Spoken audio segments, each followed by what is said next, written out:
chocolate milk. I was going to say, from the very beginning, I was going to say, today's episode is brought to you in part by Kirkland Organic 2% MF Chocolate Milk. What do you think that MF stands for? Because if it's what I think it stands for, I agree. Oh, fucking chocolate. That's what I think. What could that stand for otherwise? Manufactured in France. What does MF mean? I've never read this because there's so much text. Okay, for real, these chocolate milk packs from Kirkland, which is like, that's Superstore brand, right?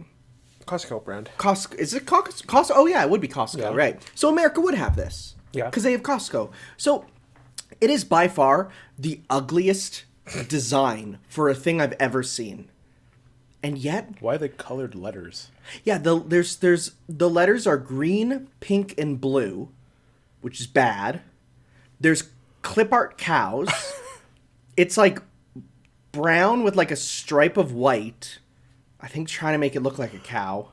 It's ugly. Look this up if you haven't seen it. But You ever get the chocolate milk from Tim Hortons? no. When I used to drink chocolate milk, I used to have that all the time. Oh, and then you became An adult. an adult. Hey, look. kidding. Look. Chocolate milk is like my go-to. And it's funny because I got the gamer fridge now. Yeah, you do. And my gamer fridge, what was the first thing I filled it with? Alcohol and chocolate milk.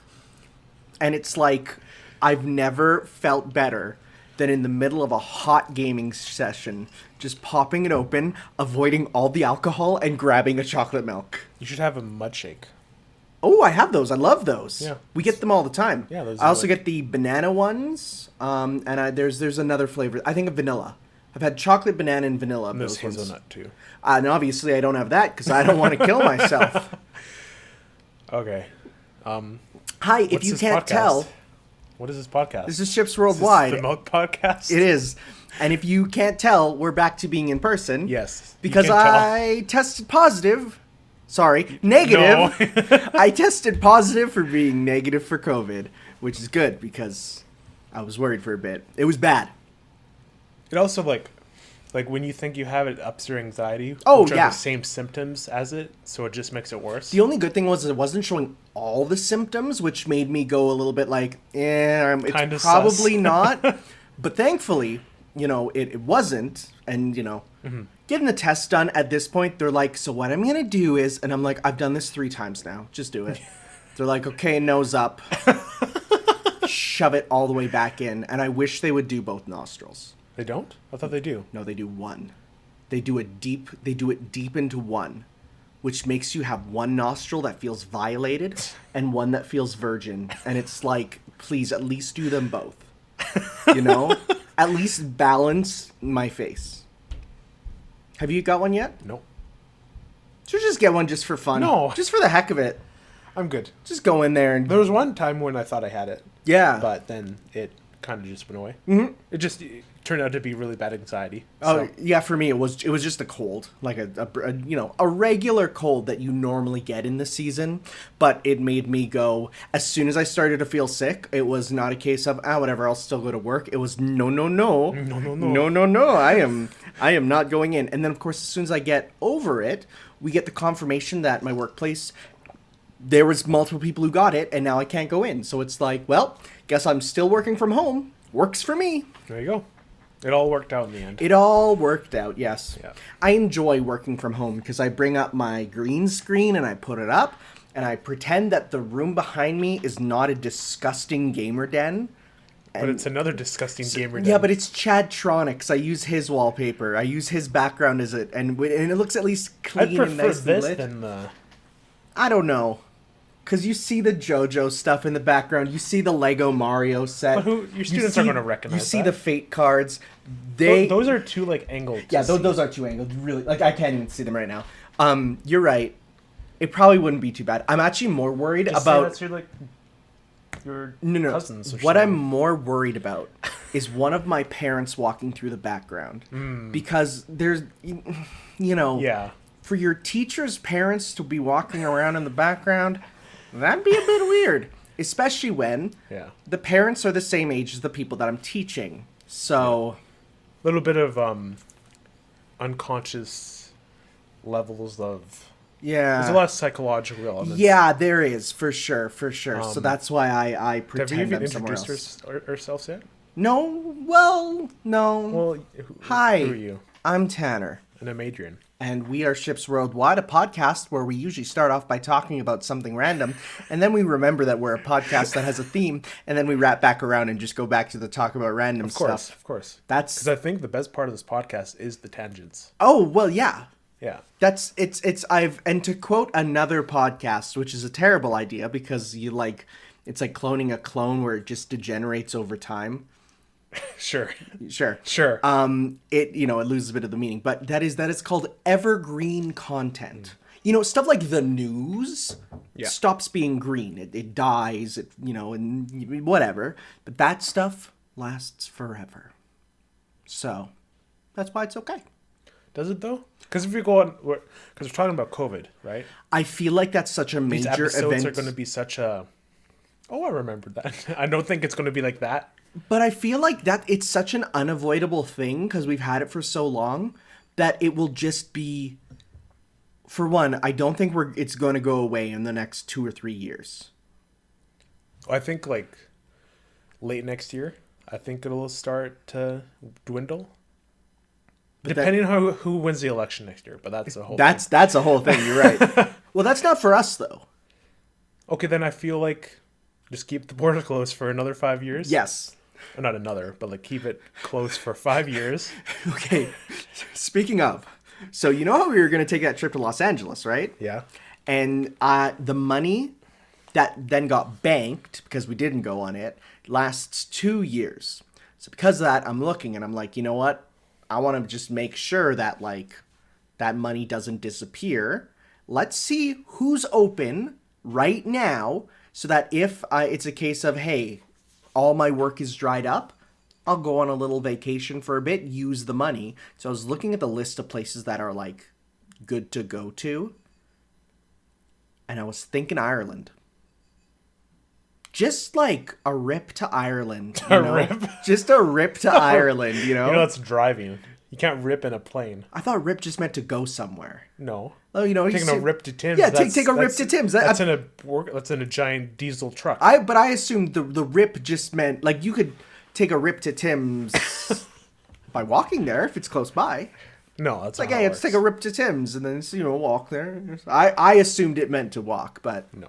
I was looking because I'm like, that money, I don't want it to go away. So let's see. Because also flights right now, mundo cheap for obvious reasons. But incredibly dangerous in more ways than one. It really, you're not wrong, but at the same time, if I get an astronaut helmet. But you'd have to take it off, right? When? Through customs? Oh, yeah, but that's whatever. Yeah, whatever. One of them could have I'm COVID. more worried about the pressurized tube in the air. They see thousands of people a day. Nah, they're fine. Well, yeah, but you stay away from them. You're not within their breathing radius. Until the strip search happens. Yeah. Yeah, you're right. There's that. That is... I've had that happen to me once. Just go somewhere in Canada. But... There's a lot of places in Canada. Okay, but the only places I want to go are just as bad as the States right now. BC, Ontario, and Quebec? Go to Saskatchewan. Yeah, I'll go to Saskatchewan. I'll go to the vast nothing. What about Northwest Territories? I really don't like the cold. And that's what that is right now. That's fair. It's up north. So... Quebec's just as bad as it's with Ontario, where it's they're being hit bad with it. So it's nah. Why don't you go North Alberta? Because there's nothing there. Make it an adventure. So I guess one of the problems is for me when I travel, I don't want to go to the wilderness. I want to go to places with things. See, I want to go to the wilderness for vacations. Yeah, no. I don't like civilization. I like. It's a safer alternative. I just want a little bit of civilization, Well, you're not going to go to the woods. There's going to be a small town. Okay. Over the summer. That's fair. That's fair. Yeah. So, but I was looking, and then I was recommended. Why don't you go to where King Arthur died? And I was like, holy crap, that's a real place. Which is weird because King Arthur probably wasn't a real person. But that's a real place. Why don't you just wait until this all blows over? Because I might die before then. What do you mean? I don't know. Just go. Do it now. I totally would go to Japan if their borders were open right now, by the way. Oh my god. Which I know, like, population density-wise, probably the worst ideas that it could possibly be right Go to now. North Korea. They don't have any COVID No. cases. Oh, yeah. They're free right now. Free of a lot of stuff. All right. Well, how about you? How have you been? Oh, I guess we should say today's Canadian Thanksgiving. It's like, oh, that reminds me of my story too. I have to tell. Okay. Go ahead. So I was gaming. Gaming? I don't know what I was doing. I was just watching TV. Well, it's not gaming. I was either gaming or watching a YouTube video. Either or. Doesn't matter to the story. All right. I hear your little zzz, zzz, and I'm like, look over. There's a wasp in my room. Oh no. On the wall. I don't open that window at all. So I'm like, how the hell did this thing get in here? So I come out, tell my roommate, hey, there's a wasp in my room. And she's like, how did it get in there? And I'm like, I don't know. So she comes in. And I picked up, I'm going to talk about this later, but like the Walking Dead Deluxe value issues. And she's like, can I use this? Fix up one of them. I'm like, no. And then we go to pick up, the cardboard backings? I put those in the thing and we use one of those. And thankfully the wasp is weak because it was like, it's probably been in there for a while. Probably low stats. Yeah. Yeah. So it's kind of like crawling Level around. 1. It almost went into like the crease. No drops. Oh my god. The crease between the window and the screen. Yeah. But it like decided, nah, I'm not going to go there. So then it went on the thing, crushed it, and then it was done. But I'm afraid there's like a wasp's nest in that room now. Well, see, I actually have a similar story. I was sitting here playing Fate, as I normally do, and there was a freaking moth that came into my room. That's nothing. Moths scare me more than wasps. I don't like moths. You would prefer a wasp in this room. At least, like, okay, because here's my logic. I could punch a wasp. Have you been stung by a wasp? No, because I punched them. Stung by a wasp behind the ear? No, because I punched them. You don't... I'm not afraid of touching a wasp. I'm kind of grossed out by touching a moth. They're kind of gross. They're gross. They're like dusty. And they're like butterflies. Butterflies are disgusting also. I love butterflies. See, I think butterflies are super gross. It actually comes from a time when I was a kid, and there's like this butterfly that was in like I used to catch butterflies with a net. But listen, I was a kid. I went to like a playhouse at like my cousin's house, and there was like a butterfly sitting on the table, right? I'm like, oh my god, it's a butterfly, and I went to go like touch it, and it was like dead probably for months. Well, of course, it's going to feel disgusting. No, its wing literally, like, I touched it, and the wing, like, crumbled off and stuck to my finger. Nightmares. Forever. I hate butterflies now. But a wasp, I can punch that. I'm not afraid to confront a wasp with my bare fists.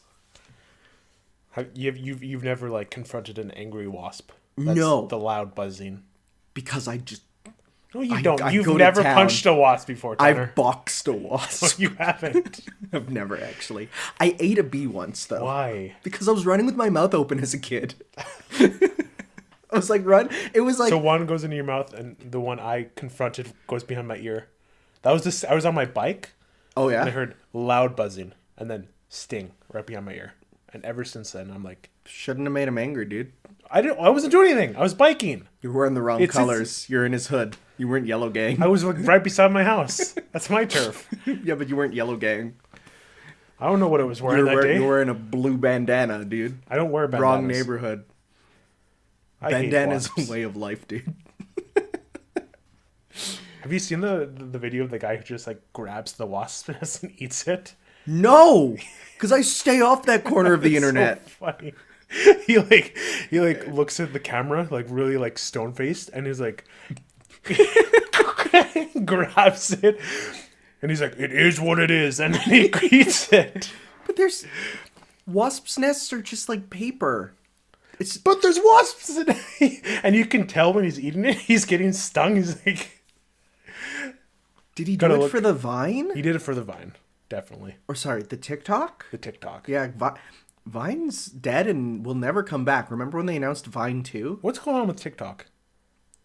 Oh, they got bought by an American company, Right, so right. it's fine. Isn't it Walmart's property now? Yes, and it's fine to have American companies steal your data, but it's not if it's Chinese, because that's bad. That's very bad. That's bad. But America's fine. Why is there tape in your glasses? Wait, what? You didn't know that? My God, there's... No, I wipe my glasses, and that's a bit of... I thought you were like... Bit of toilet paper. I thought you were like... You know when you clean your glasses with toilet paper? Because it gives you that nice, like... This is my shirt. See, but I'm a greasy boy.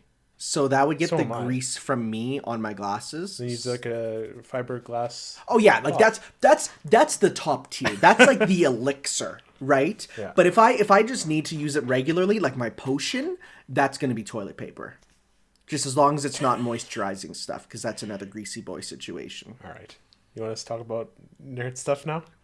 Because I think if we keep doing this... We were talking about cleaning our glasses. I don't know if there's anything that we can go from here that's not.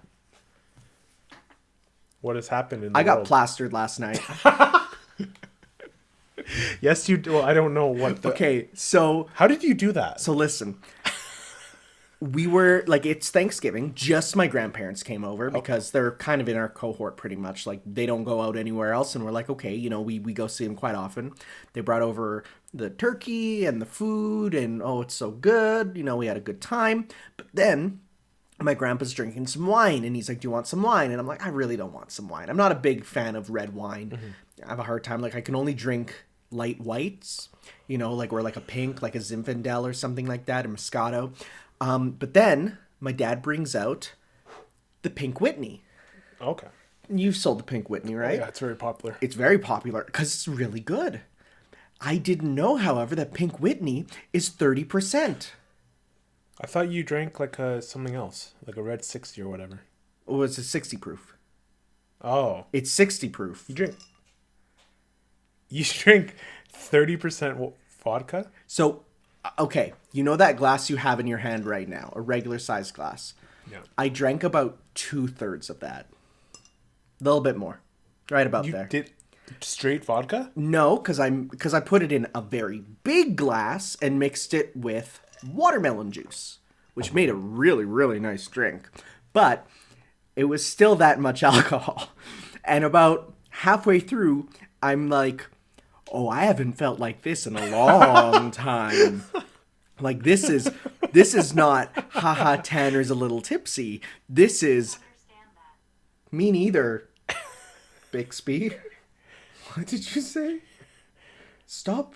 I hate everything in this room talks, and when I talk, they talk back. But it was like, you know, I drank it. I'm like, this is going a bit further than I ever thought, and I finished it because I said I'm not wasting it, and it was, yeah. Did it knock you on your ass? No, it actually kept me up. Oh. So I took some melatonin gummies, and I barely slept last night. Took some melatonin with alcohol in your system? Is that safe? Well, I mean, one puts me to sleep and one keeps me awake. So they canceled out, so I had a semi-normal sleep, except I had a dream where there was a barn on fire. That's creepy. I feel like that could symbolize something in the future. No, I have dreams about fire a lot. Which is probably because of the time the house 2 doors down burnt down. And I was like freaking out because I'm home alone. And this house is burning down. I'm like, I don't want it to spread, you know. All I could do is watch. And now they own Teslas. What? Yeah. Who? The house that's now back. They rebuilt it. They own multiple Teslas. Oh. So now I'm like, something be fishy about that. Any other stories? Nothing not nerdy. So if you have anything, you can expunge it now, or we can move on to the nerd stuff. There's some stuff. But it's something I'd like to Okay. keep off the record. Sounds good. Yes. Not everything needs to be public knowledge, like me getting plastered on Thanksgiving. I mean, say drinking my chocolate milk. It's so good. It's so good. anyways, why are we like quiet? No, we're not. Okay. It's all good. So, Video games. And other stuff. Yes. Go ahead. Me? Yeah. Okay. I just like to follow the docket order. Okay. The way you said that. Super Mario 3D All-Stars. Where you at? I'm nearing completing Galaxy. Oh, so you're nearly done the whole thing. Yeah. I'm getting a bit Marioed out, so I'm like trying to like That's fair. get it done, move on. But Sunshine was fun. Mm-hmm. Galaxy is really fun. How's them controls, the motion stuff? Oh, so I'm playing Galaxy with the Joy-Cons, Okay. and it's really iffy for me. Like I asked Beat, who listens, hello Beat, Hi, Beat. if he has the same problem with it, because like the pointer, it kind of like jumps everywhere. Mm-hmm. And for me at least, and it's kind of frustrating, and I gotta always like recenter it, but it's nothing like that like destroys the experience. No, because it's super situational. Yeah.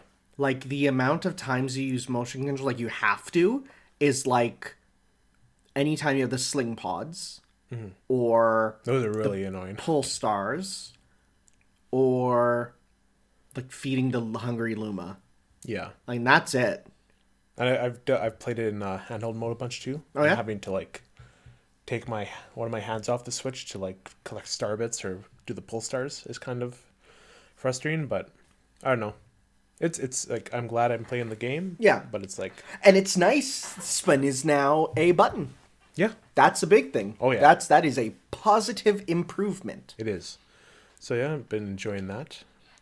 Going to get 120 stars in Galaxy. Gonna do Luigi mode fully? What's that? What? I know you can play as Luigi, but is there like another 120 stars? 121. Because once you beat Luigi mode, you get a final star with Mario.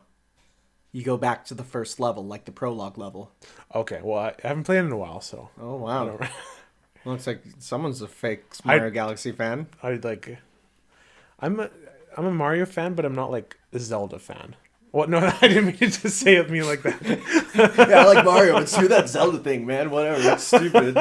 I mean, like, I'm not as big as a Mario fan as I am a Zelda fan. Okay, fair enough. So it's like... Yeah, so once you get 120 stars, you unlock Luigi, who has his own entire game, and then like 120 stars. It's the same stars, but then after you beat that, you then get the. I don't think I'm gonna do that. Yeah, you have to get 120 again with Luigi, and then once you do that, then you get a final star, which is the Star Festival from the beginning of the game, but it's like a full kind of exploring level. Okay. Then you get one final star, and then once you beat that, you get a letter sent to your Wii home menu that you can get the picture of and put that picture on the photo channel. Thanks you, Nintendo. Yeah.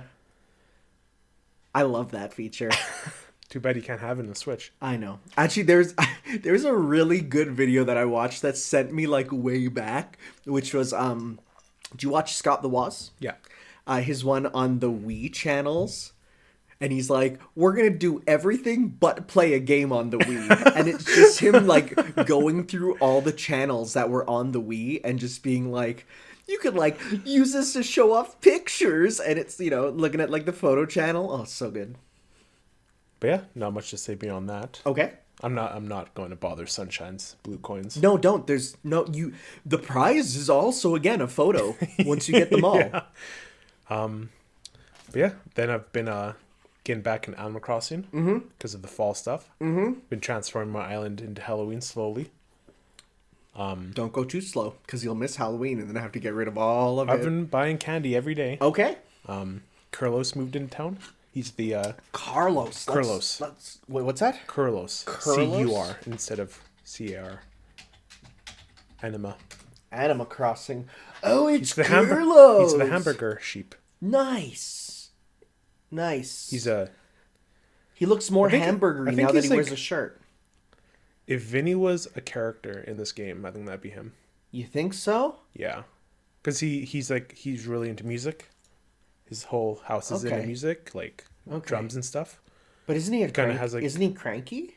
Vinny's kind of cranky sometimes. Okay, that's fair. That's fair. So he's smug. Karu osu. But yeah, I've made a pumpkin patch. Like they're like everywhere. I have like tons of pumpkins. So if like if you want to play, I have a lot of pumpkins you could have. Okay. So, like a lot, Tanner. Can you replant those pumpkins? Yeah. Oh, neat. Yeah. What else? What happened to his face in the original games? What do you mean? Like he looks good here with the kitty face, but then you scroll down to how he looked in New Leaf, and he's like, It's the eyebrows.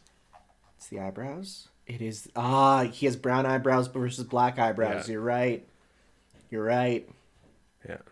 I like that little teaser. Now we'll talk about that. Worry not.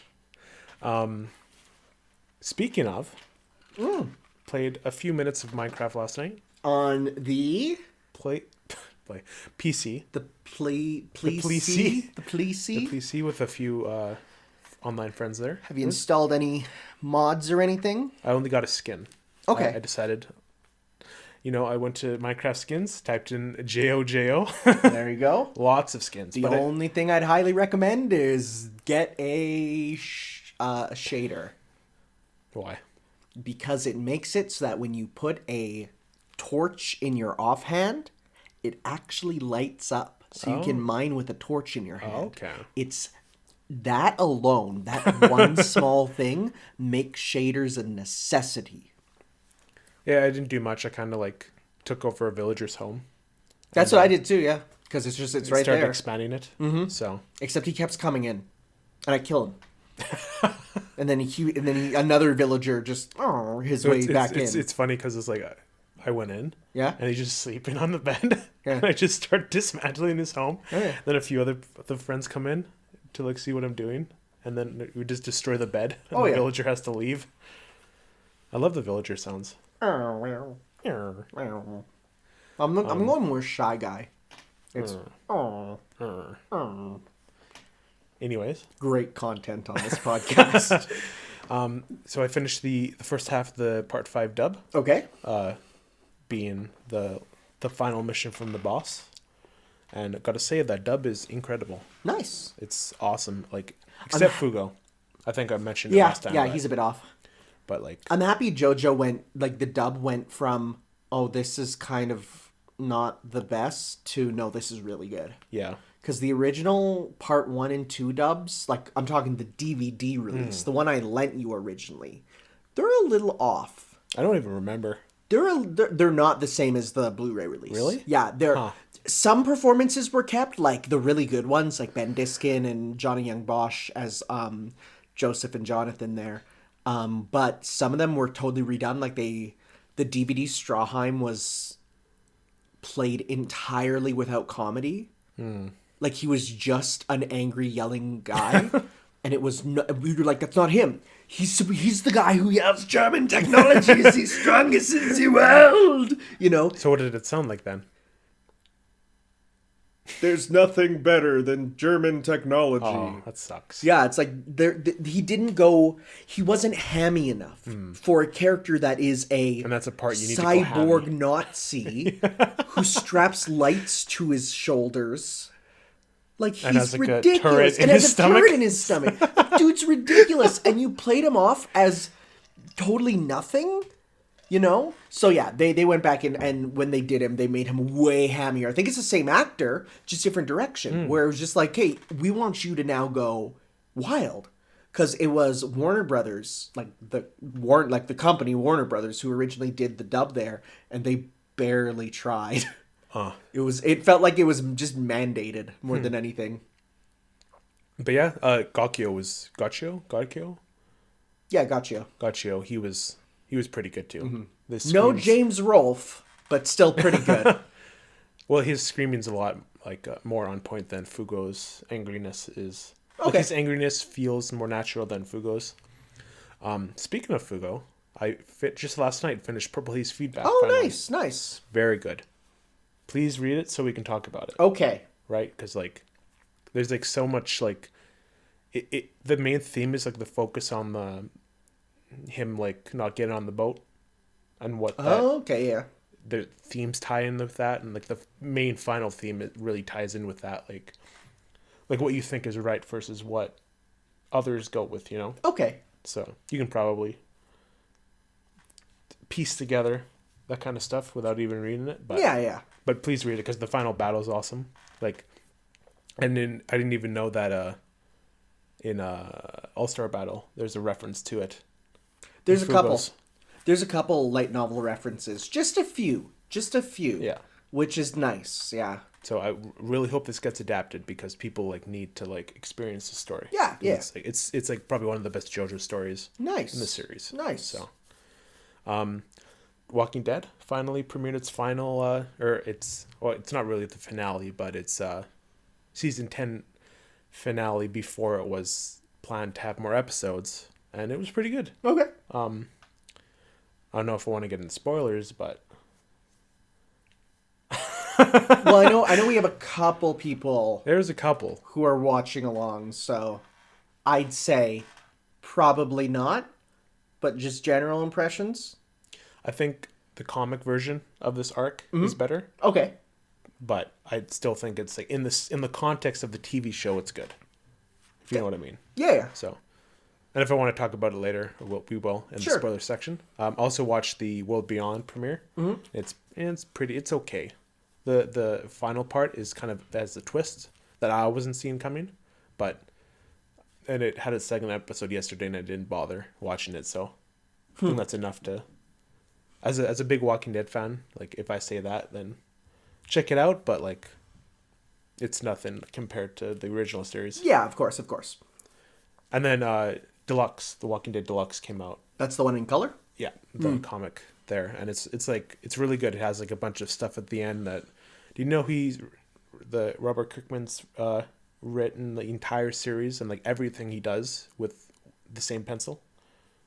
Mechanical. Of course. I was going to say that must be the biggest pencil ever.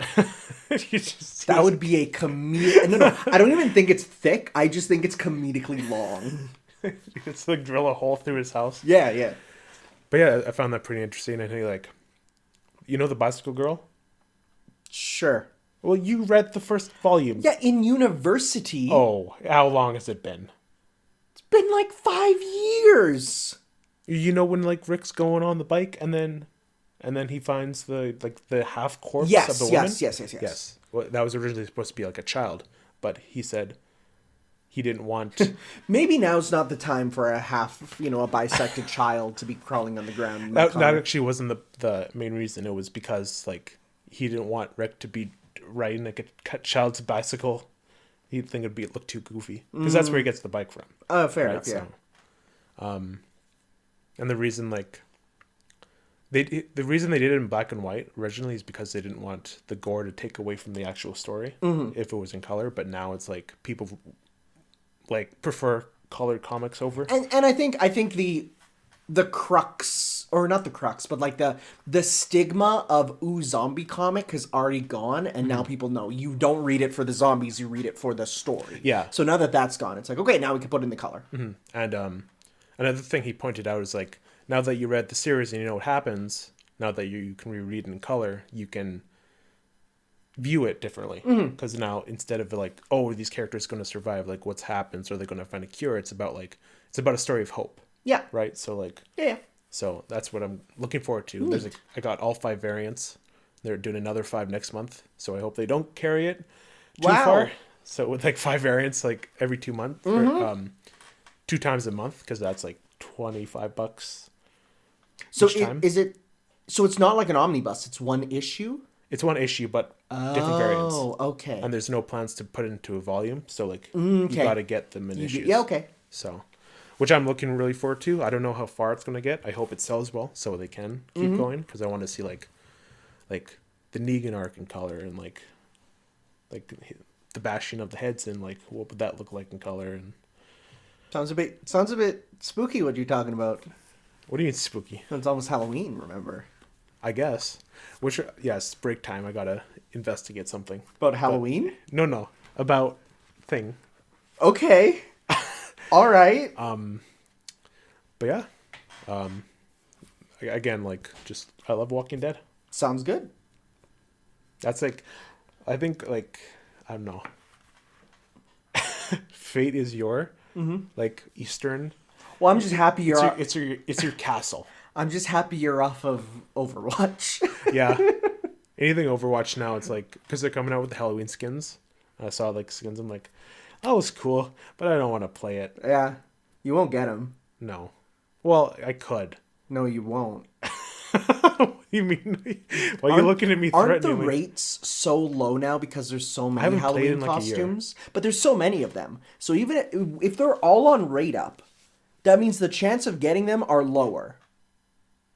But that makes it so you want to play more. You know, like there's that. Yeah. Oh yeah. psychology No. there. I know the psychology. Doesn't mean I like it. But yeah, Okay. that's it for me, pretty much. All right, my Actually, turn. no, it's not. Oh, There, got there something was- else? I thought I remember there being something else, but we'll probably be like in the See middle. if it comes back. It'll to probably you. be in the middle of the news and be like, oh yeah. Okay. Big things I've been doing. Continuing on through Hyrule Warriors. Once you get to the point where you have a severely overleveled Link that you can put in any level, that's so much more fun. Because you could just be like, okay, I'm gonna play a little bit as whoever. Like, I'm gonna play just a little bit Skull Kid. And then once you realize, oh man, I'm not killing this boss quick enough. All right, send in the level 98 Link with the Master Sword, and he just kills everything. And you're like, okay, now I can go back to the character I want to play as. Oh So yeah, I get it. once you're in that sort of rhythm, oh, it's so fun. Oh, it's so fun. I love it. It's just, you do stuff and you just feel so good ripping and tearing through everything. Do you think, we'll talk about it later, but do you think the feeling of this game is going to translate to Age of Calamity? Or if it's going to have a different feeling? I think it's going to be completely different. I think that it's like how Pirate Warriors 3 and Pirate Warriors 4 feel completely different. Interesting. Similar stuff, but completely different in terms of how they feel, different in terms of how the camera is, different in terms of the progression. That is to say, I can go back to play both of them, and they're both good games, but it's not like one doesn't invalidate the other. Like, I feel like this isn't Hyrule Warriors 2 that we're getting. It's a spin-off of a spin-off almost, or like a side quill. And then later on, when we might get that 2, they might merge them or something, right? You think that'll happen I still? think it could happen. Because they mentioned in the stream that said, like, Hyrule Warriors is a festival game. Yeah, they said it's a and festival. Age of Calamity is story. It's story-based, and it is a targeted, like, Breath of the Wild exclusive stuff. So, because I was always thinking, like, if we got a Hyrule Warriors 2, it would be, you know, here's the 4 champions, and then the costumes for Link and Zelda or something, right? But now it's like, now we can see, like, it's going to be different. But we'll talk more about that later. I think if 2 does happen, it's going to be after Breath of the Wild 2. Oh, for sure. Oh, it's not going to. I'm It's not sure going to we're be going for a to while. get a Ganondorf, and that Ganondorf's going to be playable in Yes. 2. Yep. You know what I mean? Yeah. So Yeah. So, no, but still going through that. I didn't 100% the first Hyrule Adventure, the Zelda 1 map. you got to do that. No, I hate that map. You got to 100% the map before you even think about going to the next one. No, because I want to get a bunch of level 2 weapons, and then I can just rip and roar through it, and then I can go back. I unlocked Medley's level 4 weapon. Nice. Because all our weapons are in the Master Wind Waker Okay, yeah. map, so Yes. that's like the first level 4 weapon I think I have. Nice. So No, so I'm going through, like, the Wind Waker map, I want to clear 100%. I feel like every single level there is fun. it's because like the first map is like you have to know Zelda 1 to unlock the secrets, or just like look up a guide, but with like the No, you don't have to. Because now you can just buy a compass for 1,000 rupees. But like, if you don't want to waste all that it's money, only 1,000 rupees. I'm always in like the 100,000s. you don't put them into levels. I mean, Like when I have like 100,000 rupees, I just pour them into levels. What I usually do is once I get to like a new sort of base thing, like I'll bump like right now I bumped everyone up to 30. And now my Link is again like level like 90. He's ripping and roaring. But then every now and then once I get a lot of money, I'll be like, okay, I'm going to bump everyone up to then, 35. Keep it nice and consistent there. I mean, there's a few that are going to be higher level. Like my Young Link is always going to be higher level because freaking Young Link is so good. That's like the best character in the game. He's so good. I like how they nerfed him in Defended How Edition. did they do it? Because I read that, but I don't remember what they did. I don't know either. But if I had to guess, it was probably either to weaken Fierce Deity or shorten it. I don't know, because he's still really, really good. Yeah. He's still really good. Or like just, once you have a very high level fairy, just the fact that you can like walk into a base, press the nuke button, grab one more small thing of magic, and you can nuke another base. And you just it's a button that you press, you see a bomb go off, and it's like 1,000 KOs. Oh, okay. I thought you meant like that was like part of Fierce Deity, but that's just the fairy magic. And that's the fairy magic, which you do with anybody. That's like that. I don't know. I don't think it's too powerful because that's just how. Oh, it's not. It's not too powerful because of the fact that again, it's just the difficulty of Hyrule Warriors is splitting your attention across multiple things going on at once. Yeah. So figuring out like, where do I need to go right now? What do I need to focus on? Doing your tasks is not hard. It's figuring out what the order the tasks to do again to make sure you're not losing the objective, right? If you have... And when you actually like get that plan going and everything, it feels amazing. Oh yeah, for sure. Any map where you have multiple playable characters and you can command them around, it's like you feel so good because like you feel like you can do a lot of cool stuff, right? You can really move them around and yeah, like that's the good stuff. What a good game. Still enjoying it. Though I hope the multiplayer component in Age of Calamity is way better. Well, because every time you need to press start, you need to wait for the switch screen to come out, connected, and then play. You have to do it every match. Really? Yeah. I'm gonna be honest. I do not touch multiplayer. It's fun. I mean, yeah. Like I've played other Muso games multiplayer, and that is fun. I've just never done it with this one. Yeah. So, actually, I did it on the Wii U one though for a bit because the whole one player uses the gamepad, one player uses the TV. You get like the full screen experience. That was kind of neat. But yeah. Okay. Next up, I've been playing some more Yakuza Kiwami 2. No spoilers. All I'll say is I got to the Be My Baby mission. Yeah, I mean, you know that one. Yeah, I do. Yeah. It comes out, it's not main plot. I thought it was going to be main plot. It is a side story that comes up, and you don't know it's going to be that until it is. It doesn't start off that hinting in any way that it is that side quest. And then you just walk into a room, and it happens, and you're like, oh god. I watched it's completely off topic, but it's on topic, but I was watching a PlayStation All-Stars 2 roster, like build your roster thing, and it's like, who was the character? Because they were pairing up rivals. Yeah. And it's like, it was a female character. Who was it? It was like a powerful female character in All I got PlayStation. is Nariko. No, not from All-Stars, because they cut her in that video. Okay. But it's someone like, who was it? I don't know. I don't know PlayStation characters. Keep talking. Okay. I'll come back. Okay. Yeah, you can look it up. That game also has some very weird side content that I love because it's so weird. There's a point where Kiryu goes into a photo studio and you get to take pictures of like naked women or they're not naked. They're wearing clothes and just posing sexily. But sexily, yes. But here's the thing. They're real life women. As in, it is an FMV of a real woman from real life. Huh. And Kiryu's there, and he's a computer game graphic. So you just have Kiryu there, who's like a video game graphic in the real world with this real woman going around. And the whole mini game is you speaking to them, and Kiryu can be so freaking such a loser. Just, I love his dialogue. It's so bad, but it's so good. Oh, he's such a good character. You should watch this video too. This PlayStation All Stars build your roster. I'm gonna be real, dude. I don't care about PlayStation All Stars 2 that much. A game that will never exist. This guy reiterates all the time. It's like, this game's not gonna happen. It's never going to happen. But like, just the thought of having like he wants to put in Cloud Tifa and Sephiroth as the Final Fantasy reps. That will literally never happen.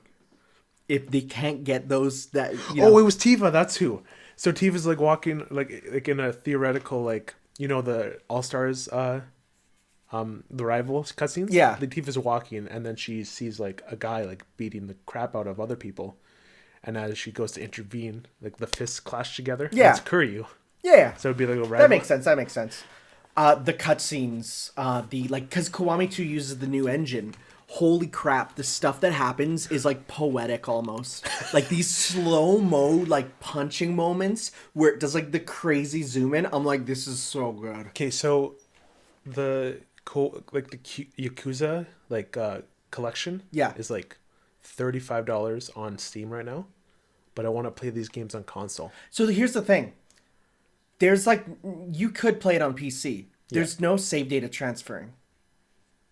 But then when I want to play the actual PlayStation exclusive games, it's just going to be a split library, and I don't like that. Yeah, okay. That's up to you. So it's there's Zero is like $7 on Steam. Oh yeah, no. I mean, I think I own one of them on Steam. I own Zero on Steam. Yeah. Cuz I just got it like super super super cheap. It's whatever you want, I'm playing it on my PS4 just cuz that's I like to chill out on the couch, which for me that's why I like to do that. So, I don't know. We'll see. That said, I did order the physical edition of 7 because you can use the disc to get the PS5 version.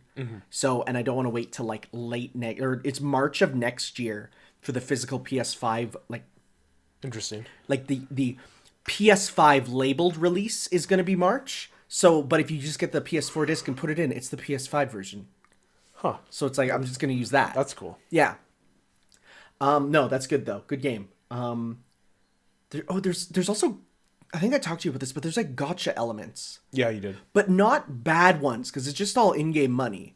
But there's multiple mini games where it's you get characters with rarities and you can scout for them, and when you scout for them, the only thing is every time you scout, it raises the cost of scouting again.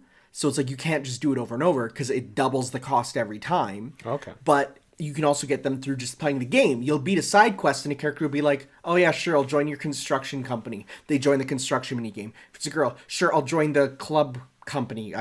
Now she's a club member. So it's so it's kind of cool. It ties everything in, which is nice. It makes you really want to do those side stories. Yeah, good game though. Real good. Kind of scared to go to 3 because of that downgrade in quality, but oh well. I played Fall Guys. What's that? What did you just do? What is that motion? It looks like you're trying to do a wrestling move. I'm falling. Oh, you're falling. Because I'm a Fall Guy. Okay. Have you played any of the season 2 maps? Not yet. They're good, but frustrating. I'm kind of do you see the social media page of Fall Guys? Yeah, it's amazing. Twitter? I don't like it. It's the best. I love it. Big Chungus. No, dude, Big Yeetus is the best. Stupid. Dude, the update before the season 2 is called Big Yeetus and the. Did you see the thing I retweeted? It's called Big Yeetus and the No More Cheetus. Oh my god, it's so good, dude. I love it. Do you see the thing on Twitter where it's I love the fact they added the social media manager as a playable skin because the mid-30s social media manager typing up Big Yeetus on Twitter, and then it's the Fall Guy Twitter replying, and it's creepy Undertale music. I love it. It's so good. I love it. Like I don't know. It's the fact that it's an indie game though. The fact that it's a small indie game and it got popular and it died hard. No, what? Oh, Among Us destroyed it. I don't think so. Well, no, but I don't think they're competing though. They're completely They're different not, things. but they're like competing for that. Well, because the Twitter sphere. So in my eyes, social media. Yeah, but who cares about that? It's what matters more is actually like the game experience, because I think they're completely different.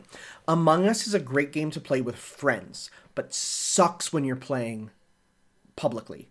It's stupid. It doesn't work well because you can get people in there cheating with each other with microphones. You get people who've already hacked the game because it's with spaghetti code. This is Among Us, right? Whereas on the other hand, Fall Guys, super fun to play with randos, but I don't think works very well with friends because of the fact that once one of you are out, now you have the choice: do I watch my friend or do I just go to a new game, right? So I think they're very different experiences. Among Us is the type of game to play. It's like bringing out a board game at a party where it's like you get everyone around to let's all play together. Okay, let's organize a session. Versus Fall Guys is just I just want to run and jump and look at the funny costume. Well, how is the season 2? So like I said, the maps are good in a frustrating way. And that's good because a lot of I found a lot of the challenges from season 1 and they're all still there. It's not like those are gone. It's just new games are in and now it's a bigger selection to choose from, right? That's good. The ones in season 1 had ways of optimizing them that were very clear. And people know that, and then they would all do it. They'd all go up the same route in Slime Climb. They would all do the same tactics in different ones. These ones have a bit more of an element of randomness, which is nice because of the fact that, and also because they're so new, you have people going into maps and going, I don't know what to do here. Like there's one where it's a simple get to the goal one, right? But what it is there's giant walls in front of you and blocks. You can use the grab button to push, and you have to assemble a staircase. With like 60 other people? With 60 other people. So, and here's the thing. They're big enough that you can maybe sometimes skip one. Like you don't have to assemble all the blocks. But if you fall, then you have to go back to the bottom and try again, right? So there's a lot of fun with you could rip out a block while someone's jumping on it to try and get rid of them, right? You could try and, hope that when you press the grab button, you grab and lift yourself up, right? And then there's just the fact that when you're starting it off, like the first wall, you can climb over without any blocks. So you're like, oh, I'm just going to keep climbing, or without moving the blocks even.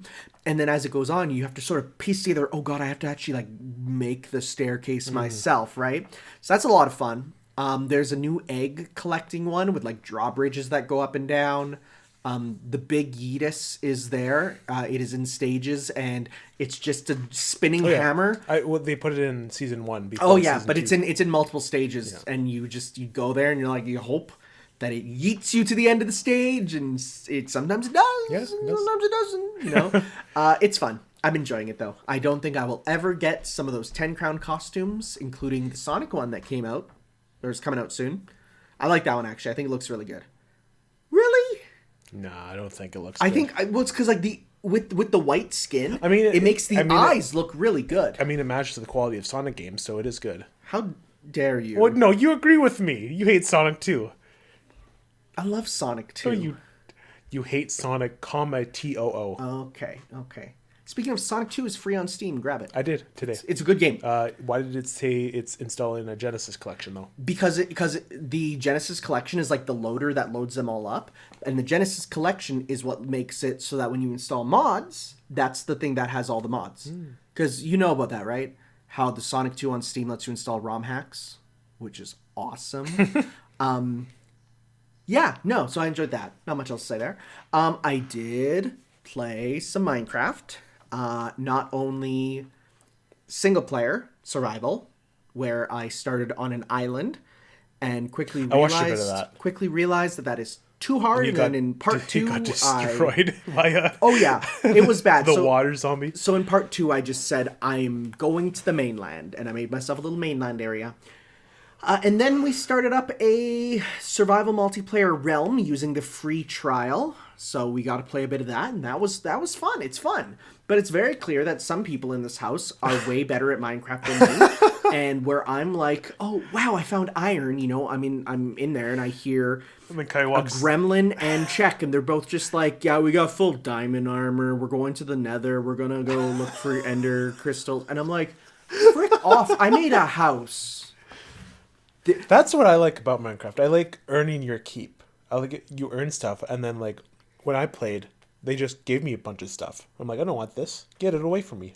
Yeah, no, I earn. like earning that for Yeah. sure. You know what I don't like is when somebody decides to you make a water elevator and then they close up the water elevator when you're down in the ravine and then you're down there and then you die and there goes your diamond helmet that Who you was worked so that? hard for. That was D. Does he listen to the podcast? No. Well, he can talk trash to him. I can talk trash to him right now. Go follow Funky Space Alien on Twitter. He has great art. He does. He does really good art. But then he kept doing it, and I'm like, where's the water elevator? Where's the water elevator? And you just see him standing where it was with a block placed stopping the water. Menacing symbols around. And then I die, and he gets rid of it, so it's back up at the top. He's like, just go down there and get it. I'm like, that's not nice. But it was fun. It's a good game, and It is. I'm looking we're gonna forward talk to a bit about the new update coming to it, which is pretty cool. Yeah. This So- is all you. I know nothing Sounds about good. this. I also played. I installed this yesterday too. Oh, really? on Have you played it PC. yet? I played like 2 minutes of it, Okay. and then I was in a Discord call. I was Okay. getting distracted too much Did you actually get a walk around at least? for like a minute. Okay. So yeah, Genshin Impact. I played about 2 hours on PS4. Yeah, don't play it on PS4. How come? At least on base PS4, that performance is not very good. A lot of stuttering, a lot of like you'll be running. Like when you're like running across the world and like it looks beautiful, but every time something loads in, it hitches for a second and you're like, ooh, that doesn't feel good. Hopefully the PS5 version will feel better. Though you do get a bit of a bonus for playing on PlayStation. Like you get like the PlayStation pack to start off with, which is like a good sword, a good glider, and some starting materials, which is like, okay, that's nice. I got to the gacha part. I got I'll just say 4-star, like not the highest rarity, but like a good rare one. A guy called Razor, and he is like a JoJo stand, but it's like I a saw wolf. that on Yeah, Twitter there. he's pretty cool. Is the game fun? So, I guess that's the question, right? Is it just anime Breath of the Wild, or is it its own thing? I'm going to say it is a combination of multiple games. It is Breath of the Wild and Nier Automata put together. In the way that you move, it's Nier Automata. The way that the combat feels, it's Nier Automata. However, in terms of how the world is and how you move around and like explore, it is ridiculously Breath of the Wild. You get a glider in the first like little bit. It uses the stamina meter. Swimming uses stamina. Climbing uses stamina. Running uses stamina. It's little things like when you're grabbing items, you know, when you grab them in Breath of the Wild, it's like doo-doo, like that little sound, like you know the sound, right? Yeah. It's like that, but like pitch shifted, and like it just how everything is. It is very Breath of the Wild, extremely. But there's enough differences that it definitely feels like its own thing. I don't feel like it's a ripoff until you go and do a goblin area, and you're like, oh my god, you guys are 1-to-1 with the bokoblins. The way they move, the way they sound, the way their camps are set up, the way you get a chest when you defeat them all, the music, you're like, oh my god, right? However, at the end of it all, it's still pretty good. And it looks really nice. And it makes me go, how is this a phone game? I like the photo of like Genshin Impact and the Pokemon Sword. It's like Spot the billion dollar Here's the thing franchise. though. Pokemon Sword runs way better. On consoles respectively. Yes, the PC version, of course, because you can have as many, gigaflops of terabits of whatever. I'm still trying to figure out how to eat Paimon because that's my mission set out for me because I want to eat Paimon.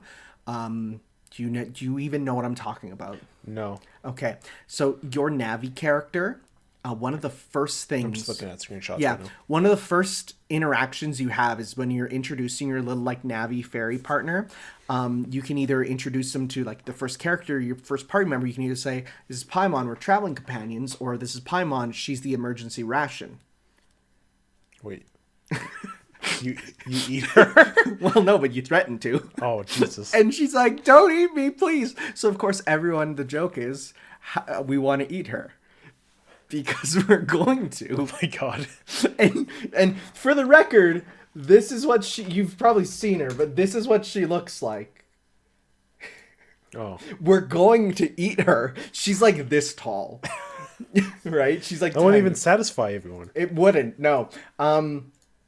But in general, no, it is pretty good. Oh, but the dungeons are from Astral Chain. Oh. You know, like the Astral Dimension? Yeah. That's the dungeon style. That's cool. Which is good because, hey, the frame rate there is real good. And I've seen some towns that The town is... So there's only 2 towns in the game right now. And they've already said, like, hey, come to PS5. We have plans. Here's our roadmap. We're going to have a new town, a new region. We're planning this all out. Huh. Like, they have it all planned, right? It is, like, it's an expansive game with big towns. So every what's the NPC's goal? Like, named. what's the end game? It's like a Zelda game where it's like you go. Well, it's like more like an MMO. You're given quests. You do the quests. Quests give you items. There's quests that are low level. Quests that are high level. You know, there's end game stuff where you have sort of randomized stuff. There's once you get far enough into the main story, you unlock co-op multiplayer. So you and a party of you like bring your party of 4 and another person's party of 4, but you each only play as one character. Like you can like switch them at any time. Like you can both travel through dungeons together and, you know, work together to do cool stuff. So there's some neat stuff there. It's a rather neat experience, and it is, and it's funny because there's a lot of people like, oh, don't play this game, it's secretly gotcha. It's like not even that bad. Because one, the game gives you characters that are, like, the game gives you 5-star characters that are story important. You get them. It's just, do you want different ones, more attractive ones? Then you roll for them, right? Yeah. And like when you start up, you get a guaranteed roll of at least 2 rare ones. And there's only like 10 in the game right now that are like gacha style. So it's like whatever, it's not that bad. The people that are putting the money in right now are stupid, number one, because they're not waiting for the rate up banners. Like, there's a character you want, wait till they're have a higher percentage of getting them. They have like the banners, right? You know how banners work in gacha, where it's like, hey, right now you have a higher chance of getting this character, right? Just wait for the character that you want to be on banner. But I want the big titty anime girl right They're now. not even that big right now. Oh my God. No, but but this is a serious thing. There's no, so looking at, like, I looked at all the characters that are available. Yeah. There's some that are good designs, but there's none that are like Passion Lip from Fate. Do you want me to Google Passion Lip? No. You've seen said Passion no. Lip. You've seen Passion Lip from Fate. You've seen, Oh my God. like, I'm talking, there's no characters like that, right? Which is like, those are the one, like, yeah, like I would put in lots of money for Passion Lip. But there's none in Genshin Impact right now that make me go, like, I want to put in a lot of money for you. So it's like, what you get, you get. Anything else, it's like, whatever. But it's good overall. Cool. Yeah. I'll start playing it eventually. Okay. Fate.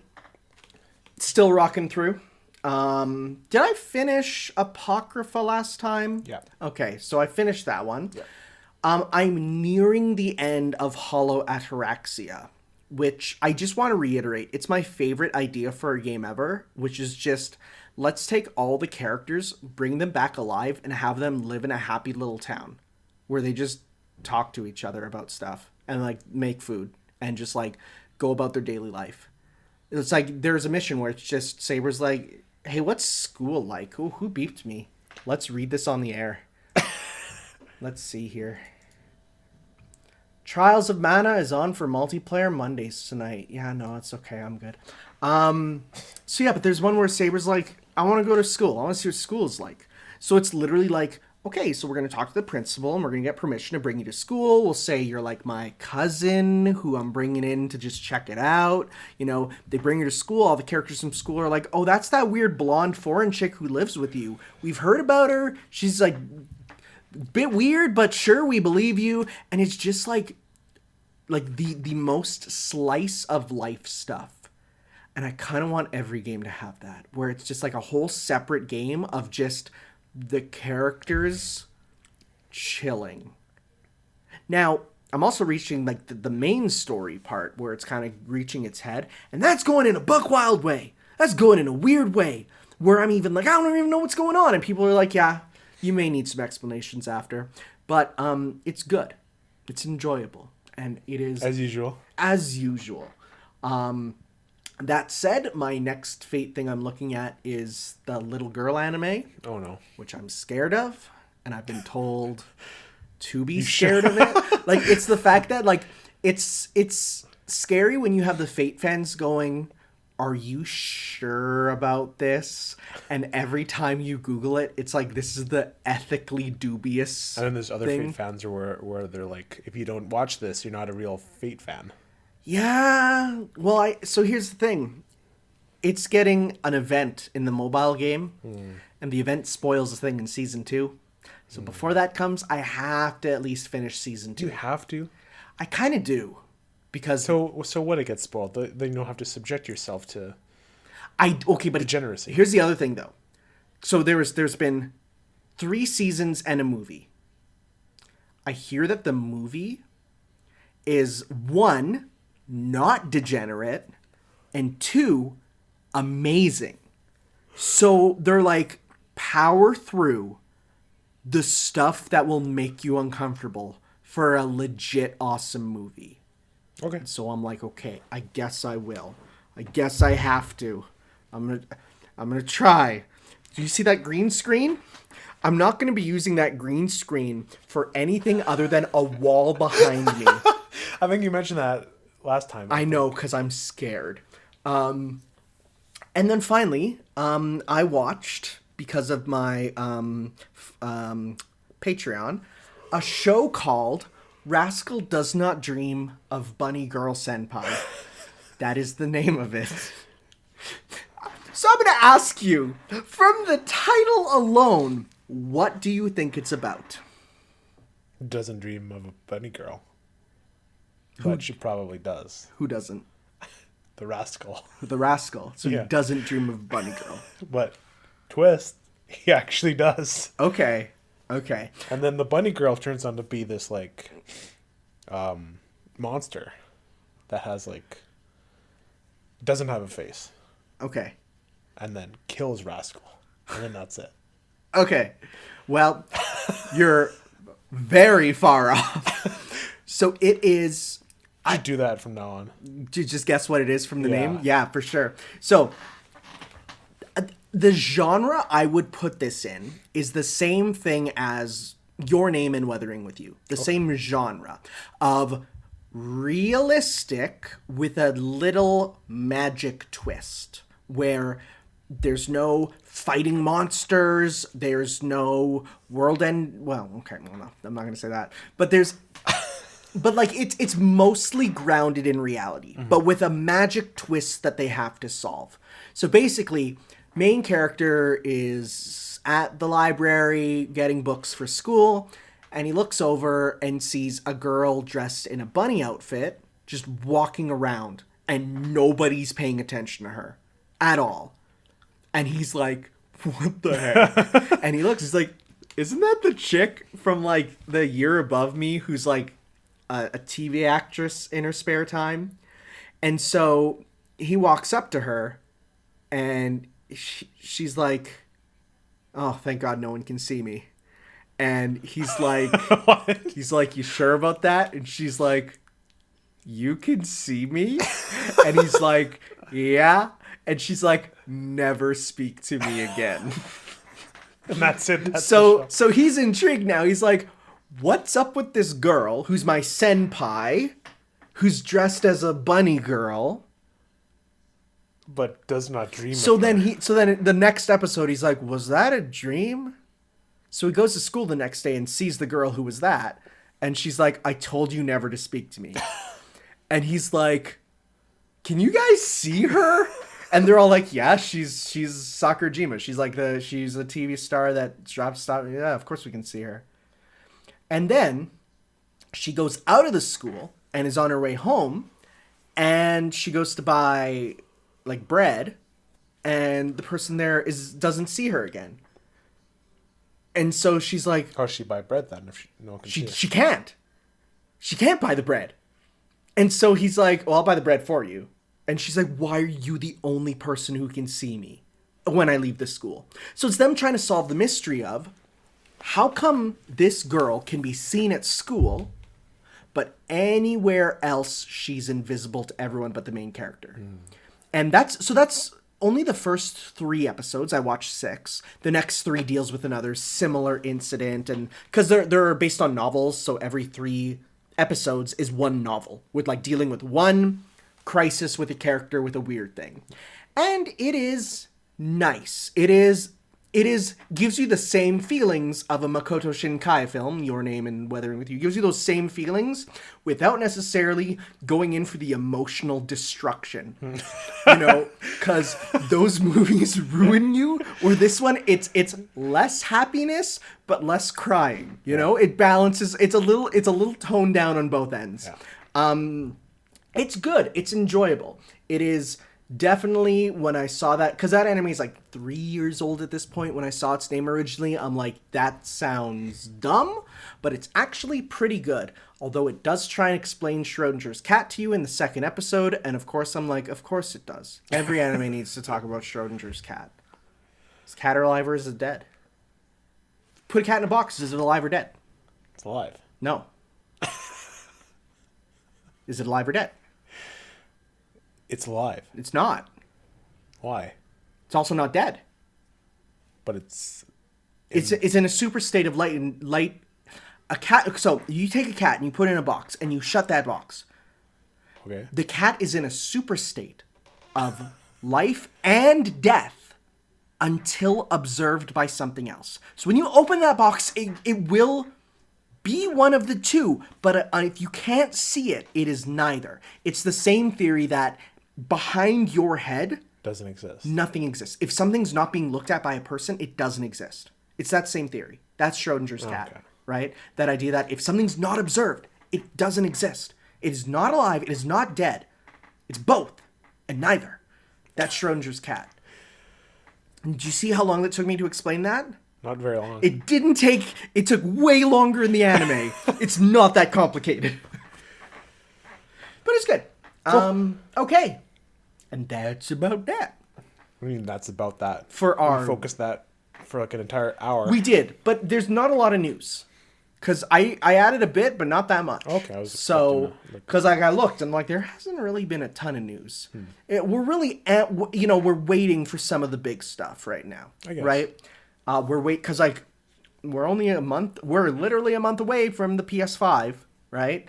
And the Xbox One X is already starting to get on Xbox Series X, the Xbox X, right? Yeah. People are already getting their boxes of them. Mm-hmm. So like they're all coming, right? So the gamer wave is about to hit. Oh, it's bad actually. It's like a typhoon. It's actually really bad. Cause what? That like in that couple days. I said gamer wave and it's like that's really bad. No, because just in terms of like there'll be a flood of stuff at that time. Like when that next month hits. Oh yeah. Because it's not only the PS5 with, I'm also getting the Miles Morales. I'm getting the Charger. Getting Yakuza 7. I'm getting Kingdom Hearts. I'm getting there's like a couple more. Hyrule Warriors, that's another one. It's bad. Well, I'm probably not gonna get the PS5.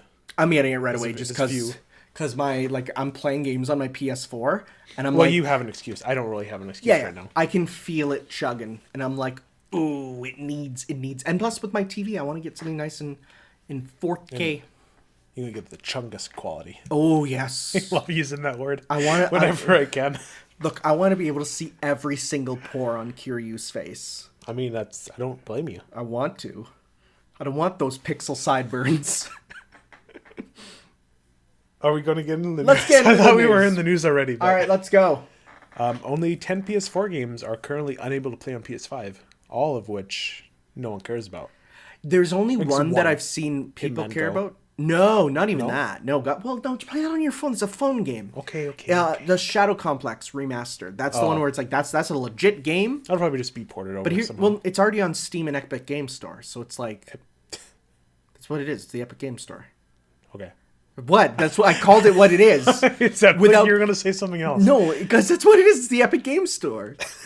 And I didn't say it pointing out the fact that it's still the What's worst a name ever. stupid Oh name? yeah, it's still the worst name ever. The Epic Games. Epic Game Store. It's the worst. Oh no. I just realized that. I've made so many jokes about it that at this point I can just say it without bringing it up. But yeah, it's bad. So it's on that stuff, and the rest are just like I've literally never heard of most of neither. them. And the one Afro Samurai game that makes people go, "Wait, what? That's." Isn't it like hilariously bad? It was so bad that in like a month they took it down from all digital storefronts. So the reason that it can't be brought over is because they super deleted that game. It's so bad, right? Interestingly, PT is not on that list, and you can transfer that using LAN Interesting. because people have said like there's people who transferred it to their Pro by using the LAN function. And so they're like, yeah, you'll be able to transfer PT over to the PS5. lives on. I know, surprising. Yeah, that's good. October PS Plus games are Vampire and Need for Speed Payback. Are either And I of also those forgot to good? mention, I kind of have a grudge against Need for Speed, so I don't want to play those games. Fair enough. Since they kind of killed Burnout. Yep. I have no idea about Vampire. It's one of the Vampire is one of those games that like is like under the radar. Yep. It has its like fan base. For sure. But yeah, if you want to play them, they're free.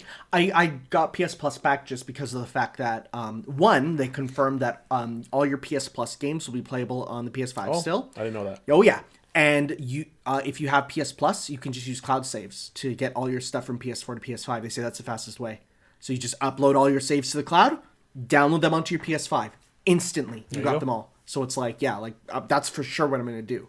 So I got that back. So I saved them in my cart, but I'm probably never going to download them, which is fine. I'll take this one. Yeah, there's the Caves and Cliffs update coming for Minecraft. Some big things. So weird. They're up. Oh, you're talking about this? Because I mean, I was playing it, and then as I was playing it, they're like, "Hey, there's a new update coming," because it was on the same day of the big Steve breakdown. So I was like, "Sure, why not? Let's talk about it." New types of caves, so lush caves with like lots of sort of like they're like warm caves with like plant matter in them. Deep caves, which like they're deep, right? I mean, not much to say.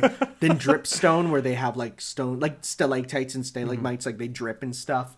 Copper ore. There's going to be copper now, so you can make not only copper tools, but you can make copper blocks, and copper blocks oxidize.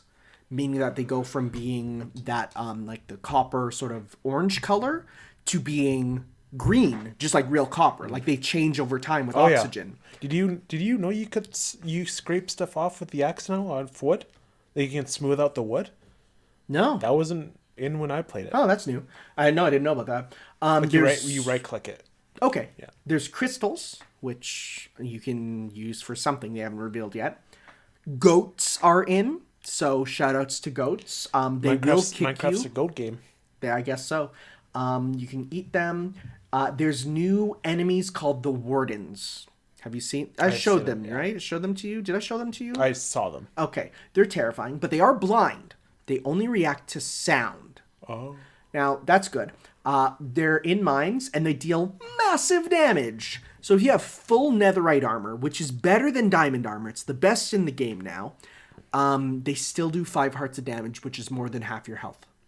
So, Interesting. yeah, bad. Chungus damage. Big chungus. There's axolotls, which live in the lush caves. You can befriend them, and they'll you can carry them around in buckets. So, like, if you want to keep one with you, you put it in a bucket and carry it around. Okay. You can put it in your house and keep it as a pet, or you can take it with you to the ocean, and they will attack enemies in the water around you. So, that's pretty cool. Cool. There's a new mob called a glow squid. This was a contest winner. There was a couple different ones that could have won. They're all, like, variants type stuff, so nothing really crazy. Like, the glow squid is a glowing squid. But they live in cave lakes. So only deep underwater in caves. So you'll like see a glowing, like in the cave in the darkness, you'll see glowing in the water, which is kind of cool. The other ones that could have won were like the moo bloom, which is just a cow with flowers on it. And the isolager, which is just like a ice villager. It's like those were boring. The glow squid's kind of cool because at least you're in the caves. You can like see, like they glow to keep it, lit there. Some of the cool stuff, telescopes, which function as you think. You click on them and you can zoom in the distance. Candles, which are a new light source. And lightning rods. Place them down. You can get lightning to strike. Use copper for them. So that's pretty cool. Cool. Yeah. Did you feed me like a sleeping pill? I did not. Why am I like... Did you sleep good last night? I don't know. Normally. I don't know. You gotta sit up. It's the chair. It's too comfy. comfy. I have been sitting up. It's too comfy. You almost lost this boy today. I know. It was literally just upstairs. My dad's like, we threw it away. And I'm like, what? But Adrian sits in that chair. And he's like, it's gone now. And I go upstairs. Mom's like, no, it's in my room. Huh. Go ahead. Me? Yeah, because you watched the Sackboy trailer and I didn't. I just watched it today, actually. Okay. I was going through the news. I'm like, might as well watch this. Sure. Not much to say. It looks good. It retains the Little Big Planet charm when I was watching it. No, I wasn't going to put it, but like I wanted to point out that when in a Smash trailer, like right before it was revealed who it is, it's like the stress. You mean the stock sound effect that you can buy? Yeah. Yeah. It's in this. Okay. I'm like, is Sackboy going to be in Smash now? No. That is... Both Little Big Planet and a lot of games use stock sound effects that you can just buy the license to. I mean, like when you play... I'm joking, by the way. I'm not serious. Fair enough. But like, when you break pots in Link's Awakening on the Switch and it's that pot breaking sound? It's because you can just buy that sound. Oh, okay. Cool. Okay. Overwatch. Gross. Bit of Overwatch news here. Gross. Free trial on Switch. Get it off. October 13th to 20th. When Disgaea popped up on my Switch and it was like, hey, free trial. And I'm like, oh, cool. Like, I already own the game. That's pretty neat. And I was like, that's cool. And then I don't want Overwatch to pop up on my Switch. I mean, it's free. You might as well try it. Gross. Portable Overwatch? Who cares? I own it on the PS4. I'm never going to touch it again. This basically means Overwatch is in Smash. Shut Because they had a free trial for ARMS. They had a free trial for Fire Emblem when... So does that mean Disgaea is going to be in Smash? No. Because no one cares about Disgaea. Excuse me? Game's great. You can equip a horse wiener. No, don't search it up. Disgaea? What? Read it. Read it out loud. No. Read it.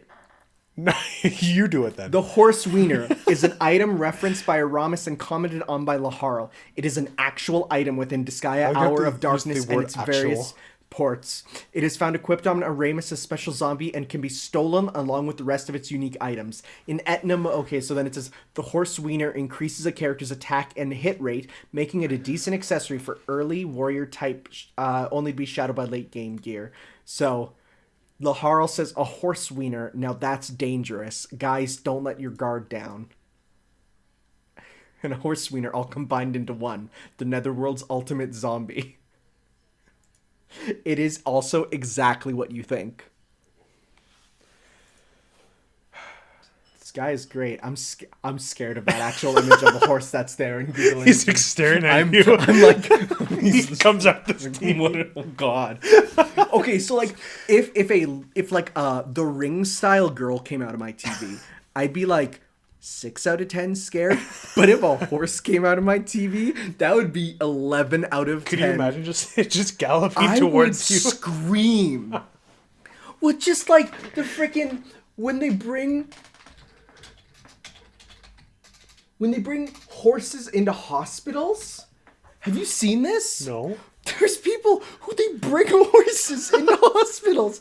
Like, how... He looks friendly. No, how terrifying would it be to be in a small hospital room and Peo the healing horse comes up to you? But you don't know the relationship between that person and horse. Dude, I would... Horses form relationships too. I would shit myself in that bed. Because... They're not going to bring a horse in when you don't want it to. It's probably like so scary. Childhood horse. It's so scary. I don't like people bring... I don't like horses. So would you punch a wasp or a horse? Well, I'm not scared of punching a wasp because what's it gonna do? Die? It's gonna sting you. If I punch a horse, that horse is gonna bite me. It's gonna kick me. It's gonna poop. I don't like horses. Horses are fine. No, horses are stupid. We should have domesticated something else. Why can't we like wasps? Like wasps. Anyways, bit of Spider-Man 3 news. There's been some interesting stuff coming up for Spider-Man 3. Let's get the lesser thing out of the way. Doctor Strange is going to be in it. Makes sense. Which is still pretty interesting. Well, yeah, because if you remember, Doctor Strange was referenced in Spider-Man 2, I think? The original, the Sam Raimi run, where they're thinking of names. Now it's going to be real. Yeah, they're thinking of names. It's like, Doctor Strange? No, that one's taken, right? Yeah. So it's like, that was a nice little reference that people didn't really get at the time, and now they're like, I get that now. The red lines on Audacity. Reminds me of the duck walker clapping. What was I going to say? I thought of something and now it's gone. Okay. Anyways, the more interesting news here is Jamie Foxx's Electro is going to be in this movie. So. And he's confirmed it. So has he confirmed that it is Electro? It's not going to be blue Electro.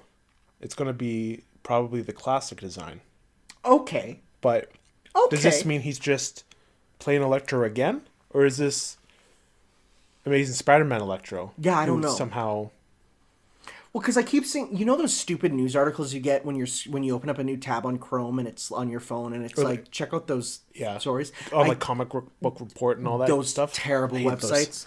But I keep seeing one where it's like, Tobey Maguire and Andrew Garfield confirmed for Spider-Man 3. That's and clickbait. It's like, it's clickbait, right? Yeah. But this thing is real. And I wonder, So there are a lot of people saying that this is going to tie into the multiverse movie. Because it's obviously, that's what Sony wants.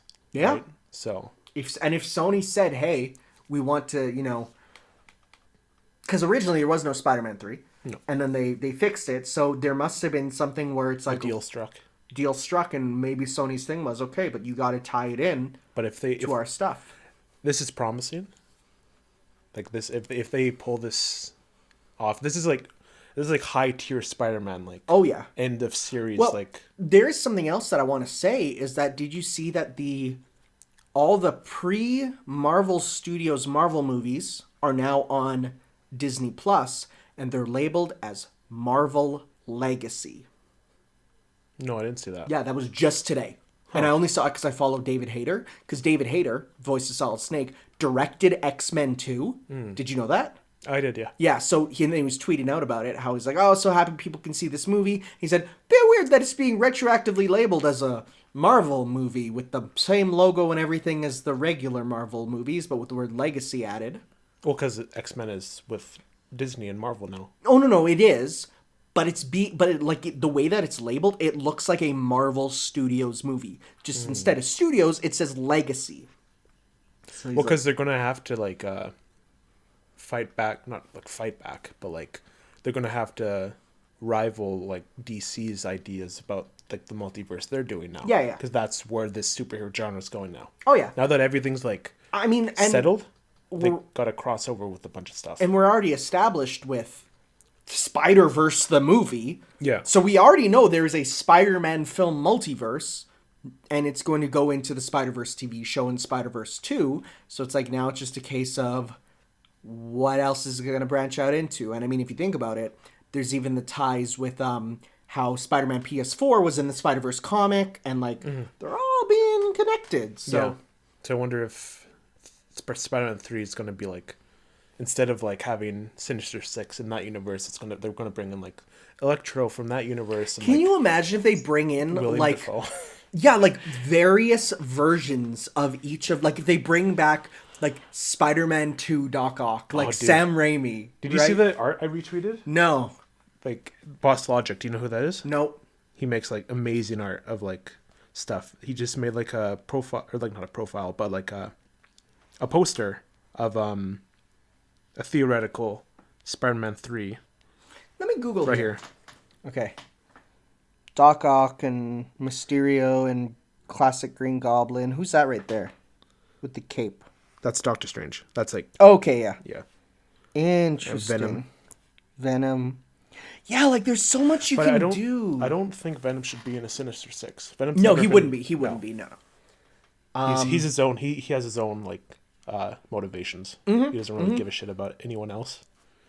It'd be kind of cool if for because that's what they were doing with like the Amazing Spider-Man series. They were building up to the Sinister Six. Oh, for sure. So, yeah. But now yeah. They have like Disney behind. It's like it's going to happen. It would be super cool though if it's going to be Sinister Six made up of like from all the stuff, right? That'd be like because who are we missing from the Sinister Six?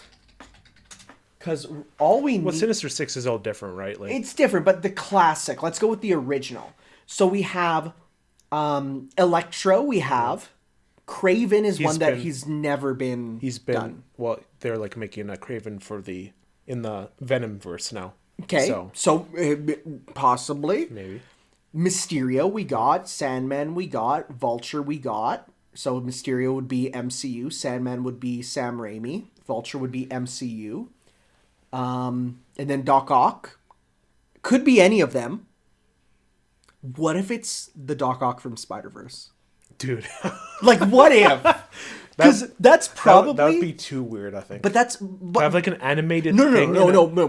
Get an actress to play her. Oh, okay. Like, get an actress to play her. Oh, okay. I see what you mean. But, like, that design and everything. Because I think that might be my favorite Doc Ock. It is. She's so good. Yeah. Right? So it's like, but there's so much that you could do, right, with this idea. It just seems so, like, impossible right now, though. To be fair, that's what we thought about getting up to Endgame. Yeah. The idea, like, Endgame itself seemed impossible. Well, this is like Spider-Man Endgame, though. Yeah, well, yeah. The multiverse stuff. Yeah, like, for sure.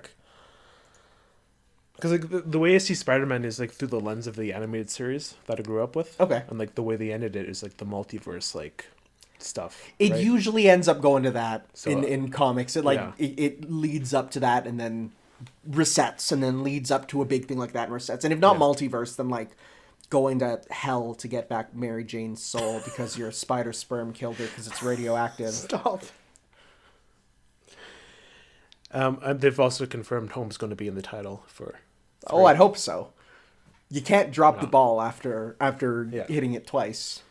So, but yeah, I'm looking forward to that. Again, State of the World's going to probably delay it. Oh yeah, all movies are delayed for a while. Yeah. Speaking of delays, hey, the Batman got delayed to March 4th, 2022. I mean, that's what happens when your main actor gets the COVID. But today they're filming. They turned like, where was it? Somewhere in the States, into like a Gotham like front. They had like probably Detroit because you don't have to change too much. It's not Detroit. Who's the actress playing Catwoman? I don't know. Well, she was spotted there, so okay. Yeah, they're filming. All right, they're doing work on it right now. Yeah, so. It makes sense. I mean, Batman's usually not in Batman films too much. What? Am I wrong? Think about The Dark Knight Rises. Think about The Dark Knight. Batman's in The Dark Knight Rises for like 20 minutes tops. Well, that's because it's a Bruce Wayne movie and not a... Yeah, he breaks his back and then he's like, "Oh, I'm too scared to be Batman." And then you follow a generic cop for 90% of the movie, and at the very end, it's revealed his name's he's Robin, and then nothing ever happened. I wonder if they end up doing the multiverse in DC, they'd bring back that Batman, or that like universe somehow. They'd bring back the Alfred, because he's everyone's favorite. Yeah, well, Mr. Wayne. He's pretty old though, Michael Caine. Well, yeah, they could CGI him to look younger. but not if he's not alive. Like, that's what I'm saying. By the time it happens, I've seen Star Wars. You can clearly bring back people from the dead as CGI people. who are you talking about? There's more than one character. Oh, I haven't seen. There's more than one character that died before Star Wars. Like, not only Rogue One, but Rogue One and the final episode. There was dead people that they CGI'd in fully. I haven't seen the final episode yet still. So. Oh, I've only seen pictures, and yeah, they are CGI. Interesting. But that's the power of Disney. That's the power of Disney, even bringing people back from the dead. Speaking of dead. The way you just say shit sometimes. It's just funny. What do you mean from the dead? Because this nearly killed me. Killed Twitter. It did. It destroyed Twitter. It was that big of a deal. I feel like if World War III was declared, it wouldn't destroy Twitter, but frickin' Steve being announced for Smash Bros. Did. Anyways, we're on the eastern side now. Yes. Kind of. Not really, almost. Well, it's Smash. So. I need to go to the bathroom. Okay. Well, I will lay the groundwork real quickly. So for those of you who don't know, which I don't know how you won't if you listen to our podcast, Steve from Minecraft has been announced for Super Smash Bros. Ultimate, which was something that I didn't think would happen. I placed bets on it that it wouldn't happen, and I lost. And I'll talk about that with Adrian once he is done with the bathroom. The good news is, the bathroom door is about 3 steps away from where we record. It is right there, so he's not going to miss out too much. Anyways, I am just rambling at this point because of the fact that I'm trying to bide for time. So the good news is that I am hearing the toilet flush, and in hopefully a couple seconds, he will be joining us yet again. I hear the sink running, which is good sanitation. Now, let me tell you, if you're one of those people who doesn't wash their hands, oh my God, you need to check yourself before you wreck yourself with the COVID. I'm now hearing him wiping his hands, hopefully on the one-piece towel. Yeah. Good. It's the other ones I use for showers. So what are you even talking about? All I said was that Steve was announced for Smash, but I said it in many words. And that I lost a bet. Yes, you did. And we should talk about that. You like pineapple pizza now. Hawaiian. Well, I mean, it's not that I... You don't think it's like the grotesque I think it's devil food you thought it was? Because the last time I had it, I think it might have been... If the pineapple... I think it was slightly cool. And the problem was the pineapple cooled down before the pizza. So, like, I had, like, these cold, gross... Well, you got to have it warm with the pizza. So, here's the thing. When I ate it warm with it, it was not bad. Yeah.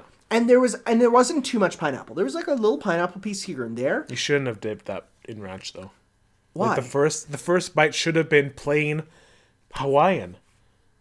You kind of skirted around that. You did. Well, okay, I'm gonna be real here. What's with people thinking that ranch on pizza is wrong? It's ranch on pizza. It's not Hawaiian pizza in its element. So listen, if ranch isn't supposed to go with pizza, no, I'm not saying it's not. Why is that the default thing whenever I order pizza? It's like, do you want to add a dipping sauce? And I'm like, hey, but you don't have to have it. It's there as a compliment. It's not there as a core. So are you saying I sip it? No, I'm saying what you should have done on that video is taken the bite of the pizza, because this is your introduction.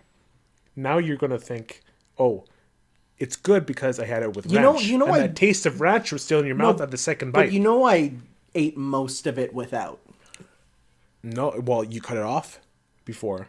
Well, yeah, because then after I stopped the video, I then ate the pizza. I'm saying first impressions are important, and the first impression you got was with ranch. That wasn't the core Hawaiian taste. But I always dip my pizza in ranch. That's as default. I'm not. That's as default for pizza with me as tomato sauces. You're missing the point. Just say you hate ranch, bro. I don't hate ranch. I dip it in ranch too, but I'm saying for this Hey. bet. You didn't. You hear that noise? Stop That's it. me sipping ranch. I'm saying you kind of skirted around the bet. You kind of cheated yourself. You kind of cheated others. So what do you want me to do? I don't know. You've ruined it forever. I ate a pineapple pizza. You shouldn't be allowed to play Steve. Fine. Actually, no. I kind of want to play him a bit. Speaking of Steve. So let's talk about him. So initial impression, I went through a mini piranha plant with this, where I was like, "This is stupid." But unlike piranha plant, basically by the end of that trailer, I'm like, "No." I think that's what everyone was thinking.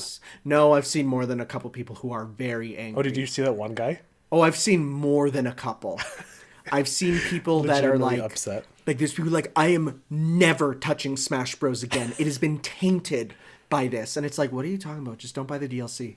Yeah. If you don't buy it, you'll never see it. I think the reason I love it so much, because it gets around my biggest fear. And that fear was Steve looking like that horrible... Hello, everyone. Yeah, that horrible CG, grotesque Steve that was being posted around. You know Sakurai wouldn't have done that. I know. And you should have seen it with like Pac-Man or like any other characters that could have been like their really crappy modern design. It's true. Like Banjo or like that. It's true.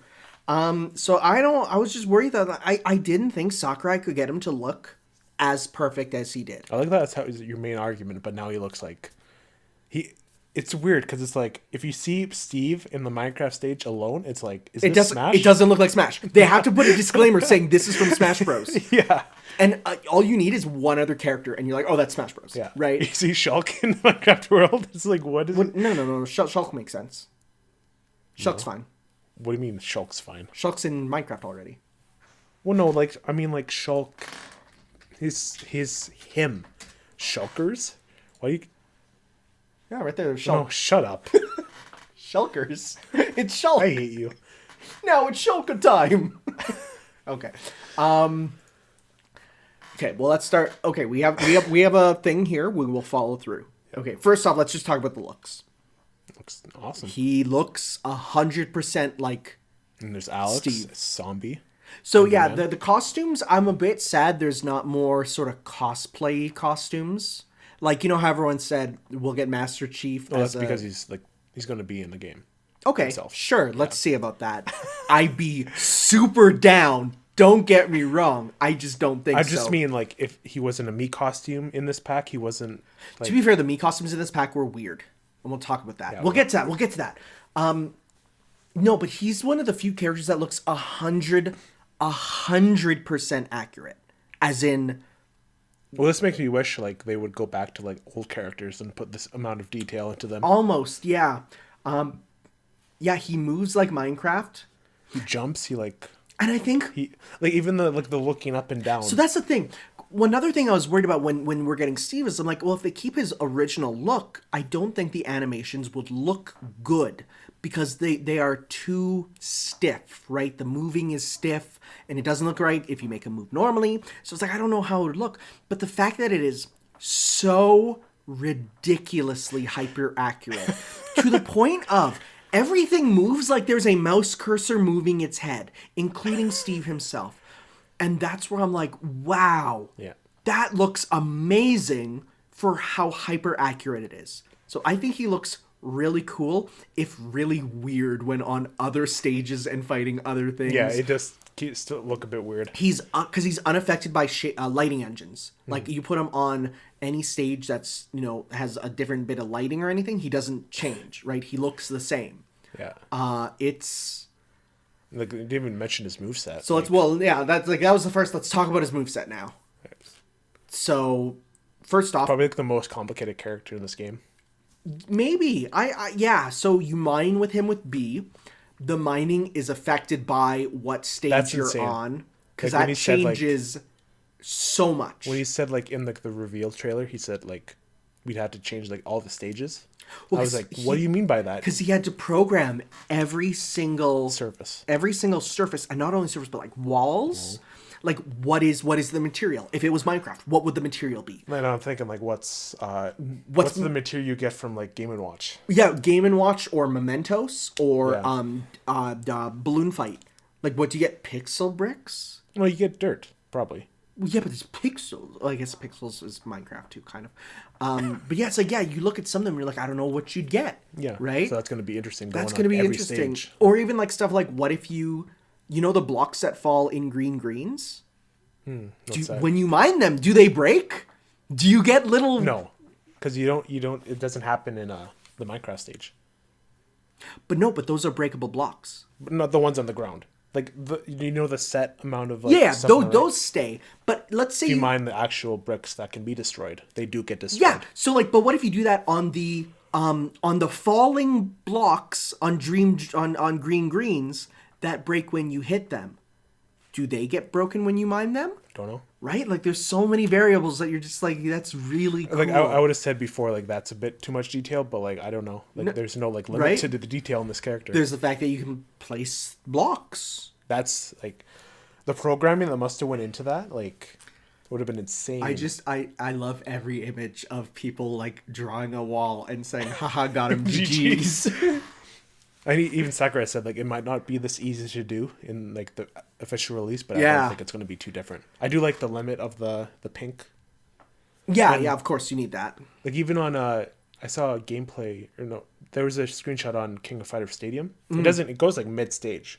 You can place the bricks. Oh, so it's going to be probably, like, probably can't go to the top and, like, camp there. I think every single stage is going to have different... limits for sure, and then there's like traveling stages, because I remember one of my concerns was what places down it's probably going to just be like the screen, but like what happens when it moves to it? Does it break? Right?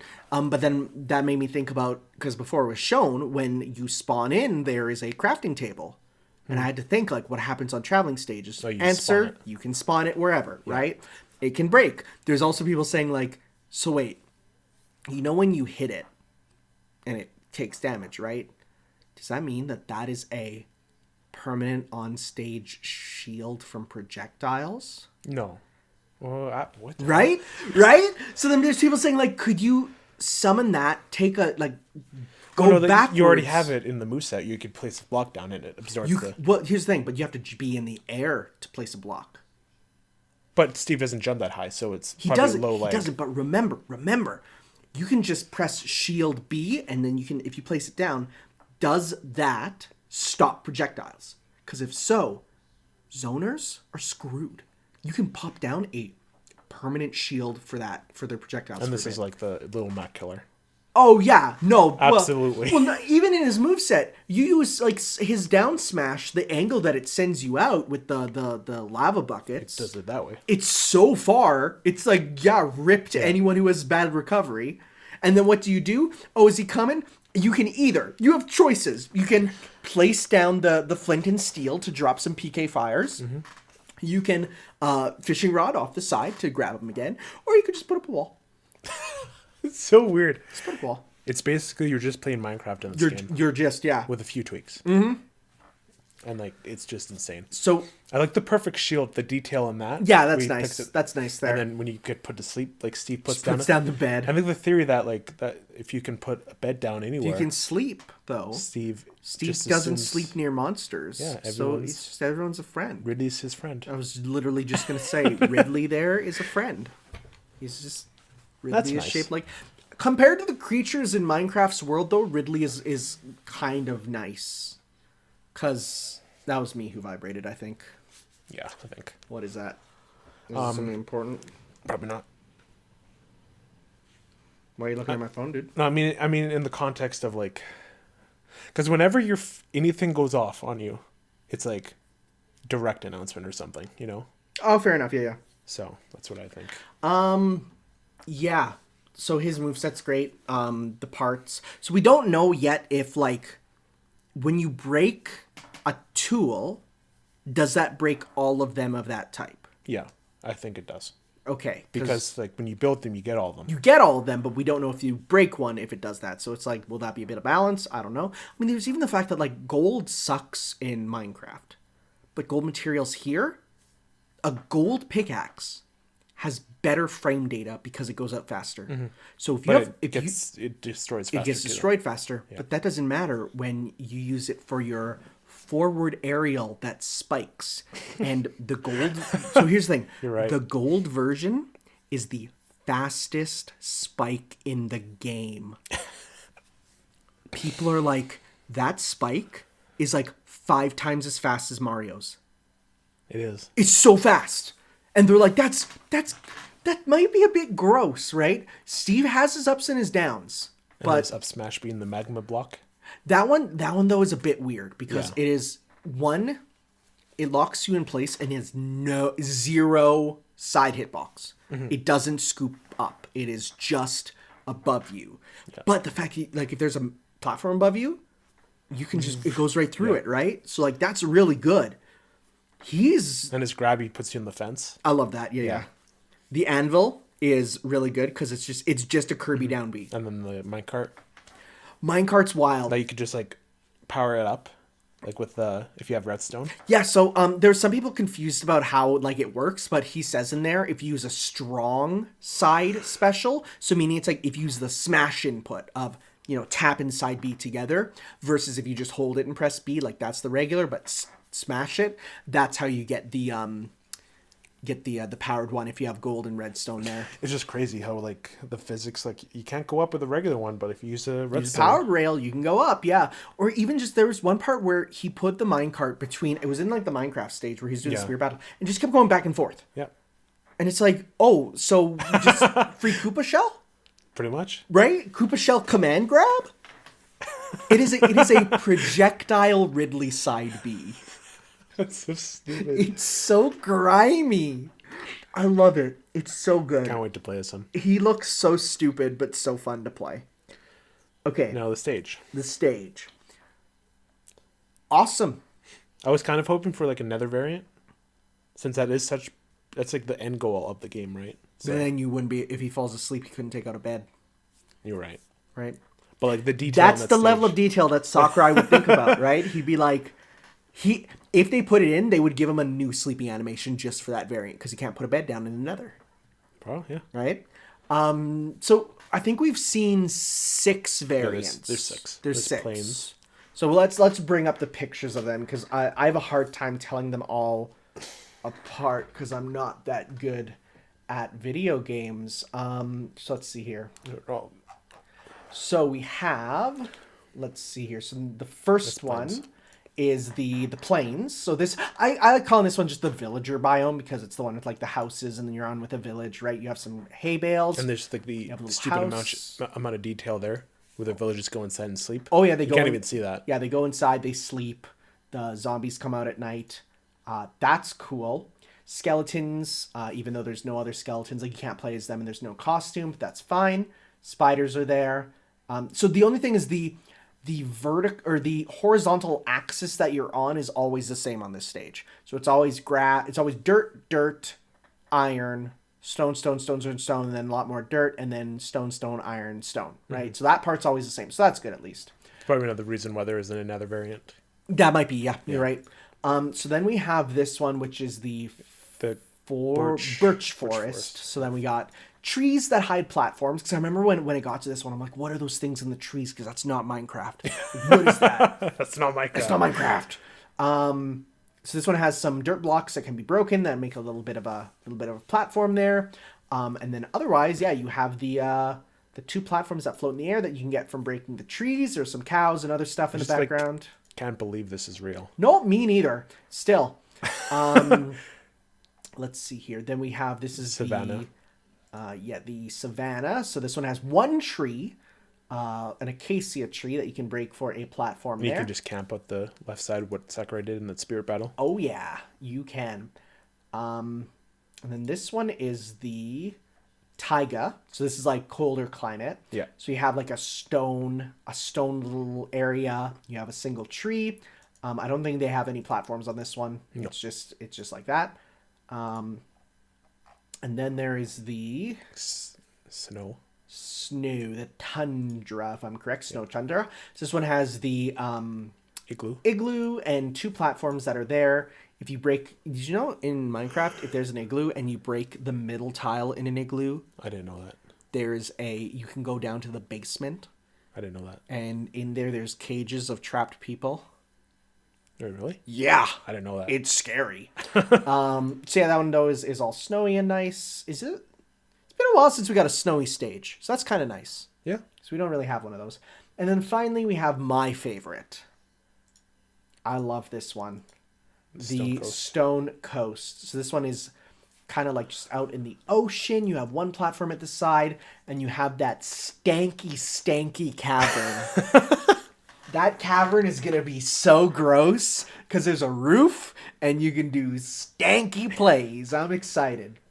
Yeah, like the way they got like the lighting on point.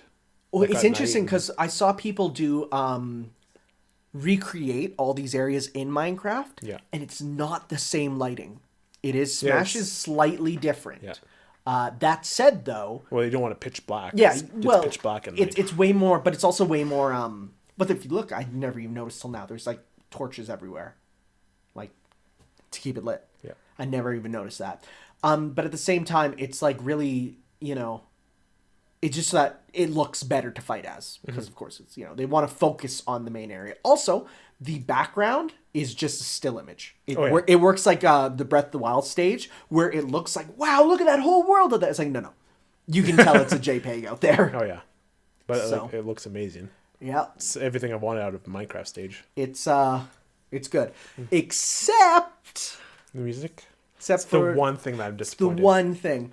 But I've really warmed up to the Hellstrom remix because it just sounds like Minecraft. Yeah. So the music that's in is good stuff. I listened to all the originals of them, and they're like, yeah, they sound like good little remixes, or good little songs at least, and the remixes will probably be really good. I think I've heard 2 stories about why they might not have, or 3, why they might not have the original music. The first is what Sakurai says of it's too peaceful. But then you look at the Roost or like Swan Lesson. To be fair, those are all well, those were, at least the Roost was remixed in like Brawl, so that was before he came up with the rule of it can't be peaceful. Noises.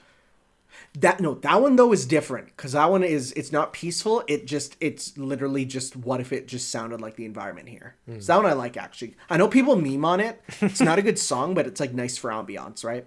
But the other thing I heard licensing is the licensing that the composer for it, he owns that music. And so if they approached and said, can we remix it in Smash? He could have said no. He could have said for too much of a cost. And then, so there's that. But there's also the fact that that composer has not composed new music for Minecraft in a long time. And there's, whenever asked why, he never answers or says something snarky. So some people think that he is not on good terms with Mojang. So that might be another reason why they didn't do like the music, because they don't want to sort of work with that controversy if there is one, right? So, oh well, at the end of the day, it's like the music that we got still sounds like Minecraft, even if it's because it's from the battle mini games and the Mojang produced stuff. Yeah, and it's from we got it from Earth and Dungeons mostly. The Earth remix sounds like the closest thing to original Minecraft. Oh music. Yeah, it really does. Yeah, for sure. So I'm glad they I'm glad they still have the feel of Minecraft. Yeah, for sure. Spirits. But before we go into spirits, I like the background of it. It's just the Minecraft main menu because it just like. Oh, I never even noticed that. It's like the fuzzed out background. Oh yeah, I never even noticed that. You're right. That's nice. I don't have anything to really say about the spirits really right now. There's a spirit board image. Okay. Let's see here. Oh, coffee. Okay. That's not it. That is not it. That's it. This is it. Zombie, creeper, skeleton, slime, enderman, villager, and iron golem, ghast, piglin, which is weird because that was put in after the Fighter's Pass was announced. No, piglins have been in for a while. I don't think so. Yeah, because I went to Walmart. You went to Walmart? I went to Walmart on the day Steve was announced, and there was piglin action figures. Interesting. So they've been around for a bit there. They were in since the Nether update. Because they got rid of pigmen. Yeah. Piglin but replaced that the Nether pigmen. update's pretty recent. No, it's not. Yes, it is. To be fair, though, it's literally just a JPEG, so it's not like Yeah, it's not a big it's deal. not like that took that much effort. The Nether update was June 23rd. Let's see. That's not the date. June 20. Wow. When? Let's see here. Let's go to the wiki. June 23rd. Released on June 23rd. But it was announced at 2019. So they had a year. Yeah, but it's new. It's a new interesting. thing. Yeah. Yeah, for sure. And you know what? They might have had a pigmin one, and then Mojang was like, whoa. We have something. That's going away. Put in what's going to be in. Yeah, and then Ender Dragon. Ender Dragon, and then maybe something else. I think it's just Ender Dragon. Probably just Ender Dragon. But yeah. Pretty cool spirit board. Yeah, I'm surprised that we actually have like art for them. I seriously thought it would just be their Wikipedia like standing at a 2/3 angle. Although like the piglin kind of looks like that. Like the slime is drawn, the skeleton is drawn, the creeper is drawn, the zombie is drawn, Enderman is drawn, villager and iron golem, that's an in-game model. Ghast is an in-game model. Piglin's an in-game model, and Ender Dragon I've seen is the full art. Yeah. So it's like, like you have some that are drawn and some that are just, So interesting thing that Zombie and Enderman are not player spirits. No, they're not player spirits. What do you mean? Oh, yeah. No, like how Steve and Alex or the 4 heroes are still the player spirits, the Zombie and the Enderman are battle ones. Might just be like zombie player or like playable or whatever. Yeah, so there might be a different one for that because it's technically just a player dressing up as a zombie and a player dressing up as an Enderman. Yeah. Yeah. Yeah, that's pretty cool. I wonder what the story mode's going to be. It's obviously going to have Rathalos at the end to represent. Well, there was another one that I saw that someone pointed out that it could also be. There was something else.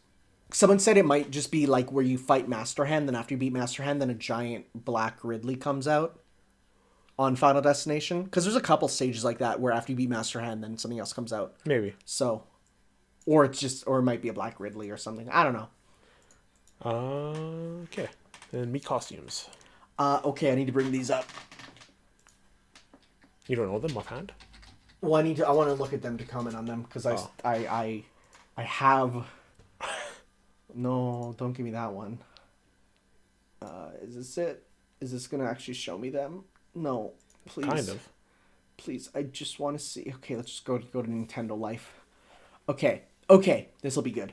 So, the creeper with arms, amazing. Seeing a creeper suplex someone, 10 out of 10. I love it. Pig? Funny because of the fact that the literally this vertical pig was what gave us a creeper. When they were programming the pig, they accidentally did the value wrong and they made it look like this, a tall vertical pig. That was what made the creeper. Interesting. So nice little reference to that. Oh, this also basically confirms Rayman as a meat costume. Oh yeah, the floating arms. Yeah, I always said that, but now we see that looks good. Yeah. Diamond armor looks pretty good. Hilarious and Mimi. Fun. The only problem I have is that you need to make a Steve face or something. I don't know how it's gonna look. Gil from Smash 4 DLC from the Tower of Jiraga. It was gonna come eventually. Oh yeah, and it's like, well, put him in here. Basically, because there's 4 more costumes left, 4 more DLC left. So it's like, yep, for sure. We're seeing Monster Hunter come. Okay, I'm gonna skip this one for now. Travis. I'm actually super okay with this. Because honestly, No More Heroes is pretty cool, but he would just be a sword fighter. He would. And so by making him be a sword fighter... And his core mechanic is something incredibly sexual. And it's something that you need to have in a moveset, or it's not Travis, Wrestling? Right? To power up the beam sword? Oh, well, he just shakes it.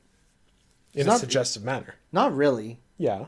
No, when you do it, he does it he changes the pose. It's just him going shake, shake, shake. Still. Shake, shake, shake, shake. It's I don't think it's that. But I agree with you. He wouldn't have. No, and I think Travis, if he was a real person, would be super stoked he's in Smash, period. Yeah. Yeah. And he's a loser. Oh, he's a massive loser. So that's why he lost. Yep. It fits. Finally. But did you see that? Suda like said like he's in Smash, and Sakurai said congratulations, but like immediately after Suda like started retweeting like that he should have been a character. That's a Suda thing to do. Okay. One of my favorite Mii costumes in the game. Bomberman. That's just Bomberman. It's just Bomberman. And like literally perfect. Because here's the thing. People want Bomberman, but I don't think Bomberman functions well as a fighter.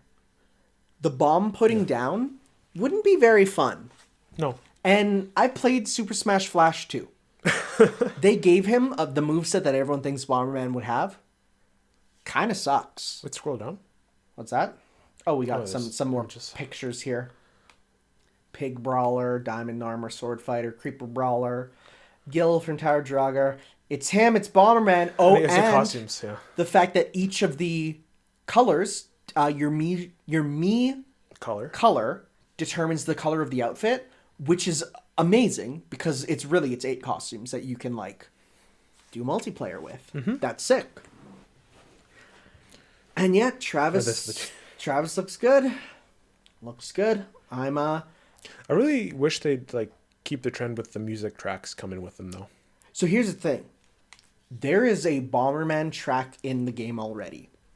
And if it's not actually a Bomberman track, but it's done by a Bomberman composer and in the instruments of Bomberman. And that's actually Bombman's theme from the Mega Man. It sounds so much like a Bomberman song that when I fought the Spear Board, I'm like, wait, yo, what? Did they put in a Bomberman song? And then you look, it's like, oh no, it's the Bombman song. It's so close. Huh. So that's fine. That's fun. That's a really fun character to put in. Yeah. And I'm happy. So overall, I'm happy with these costumes. Mm-hmm. I was expecting there to be another Microsoft thing. I didn't actually expect Minecraft to get costumes like this, but honestly, they're funny, so I'm fine with that. What's this lightning strike from? Oh, probably Pikachu doing his or Hero. Pikachu or Hero. You're right. I was like, I don't remember the lightning striking on the Wind Waker stage. And it's like, yeah, it doesn't. It's just probably a character below there. Okay. Alrighty. Okay. What is? And finally, the amiibo. So it's weird because they showed the amiibo for Banjo, for Byleth, and I'm like, where's Terry? I was getting scared. I wasn't getting scared for myself. I was getting scared for Beat. And me, because I want Terry amiibo. And then they showed Terry. And it's like, why did you skip him to the end? It's very strange. Then they tweeted out that they're going to be in fall 2021. It's a year away. But then those tweets all got deleted. So maybe it was like an old thing, and then they... Yeah, so I don't know. Because they originally all got deleted except for Nintendo of Canada. And then Nintendo of Canada deleted it like a day later. Huh. So it's like, maybe that was the original date, and maybe, I don't know, who knows, right? But maybe they'll be doing them separately, I don't know. Banjo looks good, though, with the Jiggy on the bass. Oh, yeah, that looks great. Awesome. Terry is off the bass. It's like, whatever. And then Byleth looks like Byleth. Byleth looks like Byleth. No player 2 for Byleth. But honestly, it's fine because I'm running out of space. And we got Joker and Hero. Joker and Hero, they're up there. Joker looks amazing. Joker looks so good. Hero looks pretty good. I had to bend his sword a little bit, though, to make him fit. So, or not to make him fit, but to make it straight. Yeah. Overall, I will happily play Steve tomorrow. It's coming out tomorrow. So by the time this podcast's up, he'll be out. No, evening. You're right. Evening. He's an evening releaser. You are correct. Yep. Okay. Well, that's it for Smashy Smash. Who's next? Oh, God, if I know. Who? I don't know how they could top. Okay, so there's still places they could go with this. Sora, if they keep some Disney references. I don't think Sora's happening anymore after Steve. You're right. I still think it's possible, but I don't know. I think there's a shooter character coming. I think we'll see. It just feels I also like still think there'll be a Monster Hunter coming. You think they would pick a Monster Hunter over like Phoenix Wright or Dante? Yes, because neither of those are with Nintendo much anymore. Monster Hunter is so big for Nintendo still. Yeah, and they still need those costumes to come back. Yeah, exactly. But how could they make him different from Byleth at this point? Because Byleth is a perfect... The wire bug. Yeah. I mean, you saw my breakdown. Yeah, and they already have a stage. Half of a stage. Put monsters in the background, put a few platforms. I don't think it'd be the stage of the boss fight with the Rathlos. I think they would use one from Rise. Though it would be cool if they add that in as just a free bonus stage that's just on the menu, the flat plains there. Would they take out the Monster Hunter music out of the miscellaneous? They haven't done that before. Well, no, you know what I think it would just be? Remember when they added DLC to Smash 4 of like the pirate ship stage and they didn't take out music from the other, like they didn't take out the Wind Waker music from the other Zelda stages. They just put it in so that it's also there. Oh, okay. So it might be both miscellaneous and in Monster Hunter. It's still weird that there's 4 left. One of them's obviously a Pokemon. I don't know. Why wouldn't it be? Well, because they don't really need to advertise a new Pokemon thing. But like they don't have Sword and Shield is almost it's reaching its like end cycle with the last DLC coming out. But that's why they could put it to advertise that DLC. By the time the next fighter comes, the DLC be long gone because it's coming out at the end of this month. Yeah. So it's like there's not. I don't think it'll be a Pokemon. I think if it would be a Pokemon, it would have been this one. I don't think it's gonna be a Pokemon anymore. I think we're gonna get one more Nintendo character, but it won't be one from a series it's already in. I think if we get one more Nintendo character, it'll be... Who would it be? Like, there's no one left. I'm going to say it. Gino? I mean, I think Gino's like a lock. It's the fact that Gino has been fought for by Sakurai and has been shown in every game since Melee. And the fact that him getting a costume was like a big deal at the time. And he was even so excited. And the fact that we haven't seen the costume back. Maybe he's just like, he's making Gino perfect. I think so. Because he's like the number one character. Because Gino even has an interesting gimmick too. Which is? So when you're playing Mario RPG as him, he has a unique charge-up system when you do his moves, where like you get like these little star counters above your head, and then once they like... Oh, we didn't even talk about Steve's meter. Oh yeah, it's weird. I need to play with it to really grasp it. Because it's like works on percentage of how much you have of each material. It's always full, but it just changes the amount of like how much you have of limited materials. It's weird, but I need to play it myself. Yeah, so he's like this like charging gimmick that's really different from anything else in that game. So like, it's sort of like imagine perfect timing on his smash attacks. So when you charge it, you'll see the 3 stars, and then they collapse, and that's when you want to release it for maximum damage. If you go too long, it's different. Right? It's not as good. Wonder how they'd like separate him from Hero in terms of RPG elements. Right. He has a gun. I haven't played Mario RPG. Gino has a gun.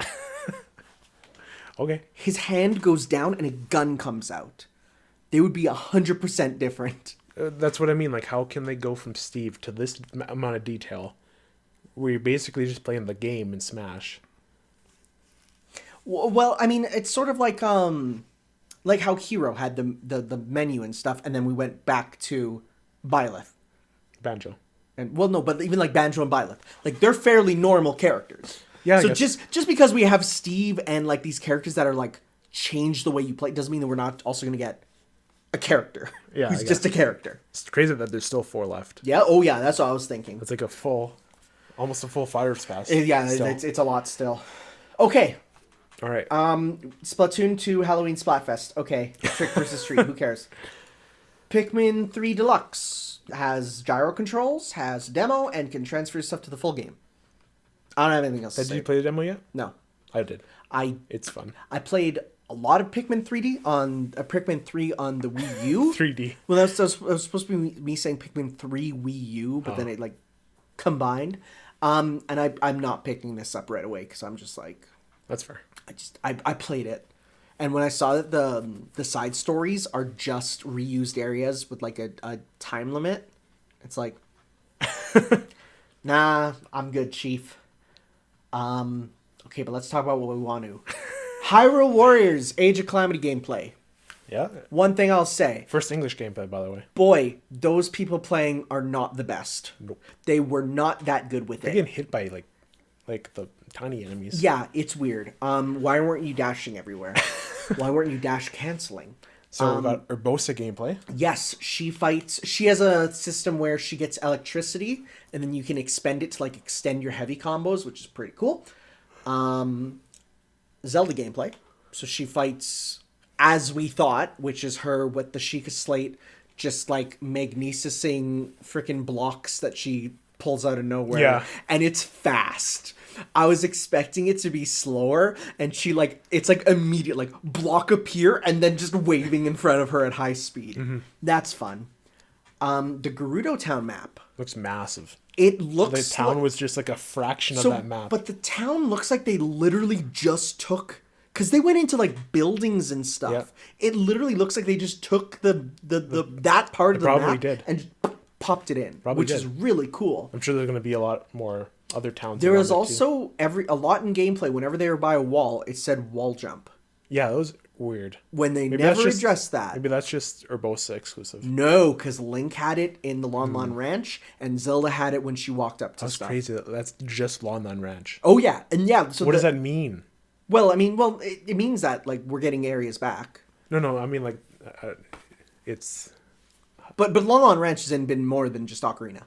But it looks exactly like it's from Ocarina. Oh yeah, I mean that I think is just a visual reference. Maybe. I don't think it's it. I don't. We know where Breath of the Wild is in the timeline. It's literally so far at the end that everything converges to it. Which is like, yeah, like it just no matter where you go in history, it all converges to Breath of the Wild. So it's just like, yeah, it's that's the Lon Lon Ranch there. Koroks are back, and I got really mad when I saw it because I'm like, oh god. I don't think it's going to be like 800 again. It's going to be 800, and you get a poop weapon for Link, golden poop on a stick. No, the menus, basically just the map. And So the interesting thing is, it's the way you level up is by unlocking stuff on the map, which is similar to how it works in Pirate Warriors 4 with the islands, except it's not only just click to level up, it's also click to do missions. So it's just like both the mission menu and the level up menu from Pirate Warriors together, which That's is cool. pretty cool. And you do like these side missions that have these stories, backstories of Yeah, people. so there's during the war. big missions, there's side missions, there's ones where you can cook, there's ones where you get recipes, there's like requisition ones where someone will say like, hey, we need 5 bokoblin feet, and then you get them for them and they give you something. Yeah. Weaponsmithing, which looks nice because it's very much just straight up leveling up stuff. Mm-hmm. It's not like the weapon fusing from Hyrule Warriors where it's very much like grab one skill and transfer. It's like no, just like you take your sword and give it like 20 swords to level up, right? That's nice. I like that. They did show at one point. Did you see the character select like where it showed there's only? No, I didn't see that. I have it saved on my phone. So for a fraction of a second, they showed the character select and showed that there is only, at least from what they have there, 7 slots. So Link, Zelda, Impa, and the 4 champions. Impa wasn't there. Like there was a blank spot for it, but it was a spot. But people also showed like if this were to get filled up fully, there would be 12 slots in the game. So I have a picture. Let me bring it up. I have to scroll through all my shitposting images, of which there are many. What day was this announced? I don't even remember. You have that much shit posting stuff? Oh, Since buddy. Oh, pal. See, I'm different guy, the Coochie Man. It's bad. Okay, so that is Steve. Did it come? It's after. It was after Steve. After Steve, but that might be the Steve breakdown. No, it was after the breakdown too. It was after the breakdown? Okay, good. Yeah. That narrows it down just a bit. Okay, gotta get past the Hotel Transylvania images. I have to get past the Bionicle and Coochie Man. It was after Pura, right? Yes, Okay. yes. Because that trailer happened and like the day later they announced the treehouse. Okay. We didn't talk about Pura either. All that She's stuff. hot. And that's good. Okay. I was thinking thinking they'd be playable. Since there was such a focus on them. Yeah, right? And I still think if they're not unlockable in the base game that they might be DLC after. Okay, I don't have it saved then.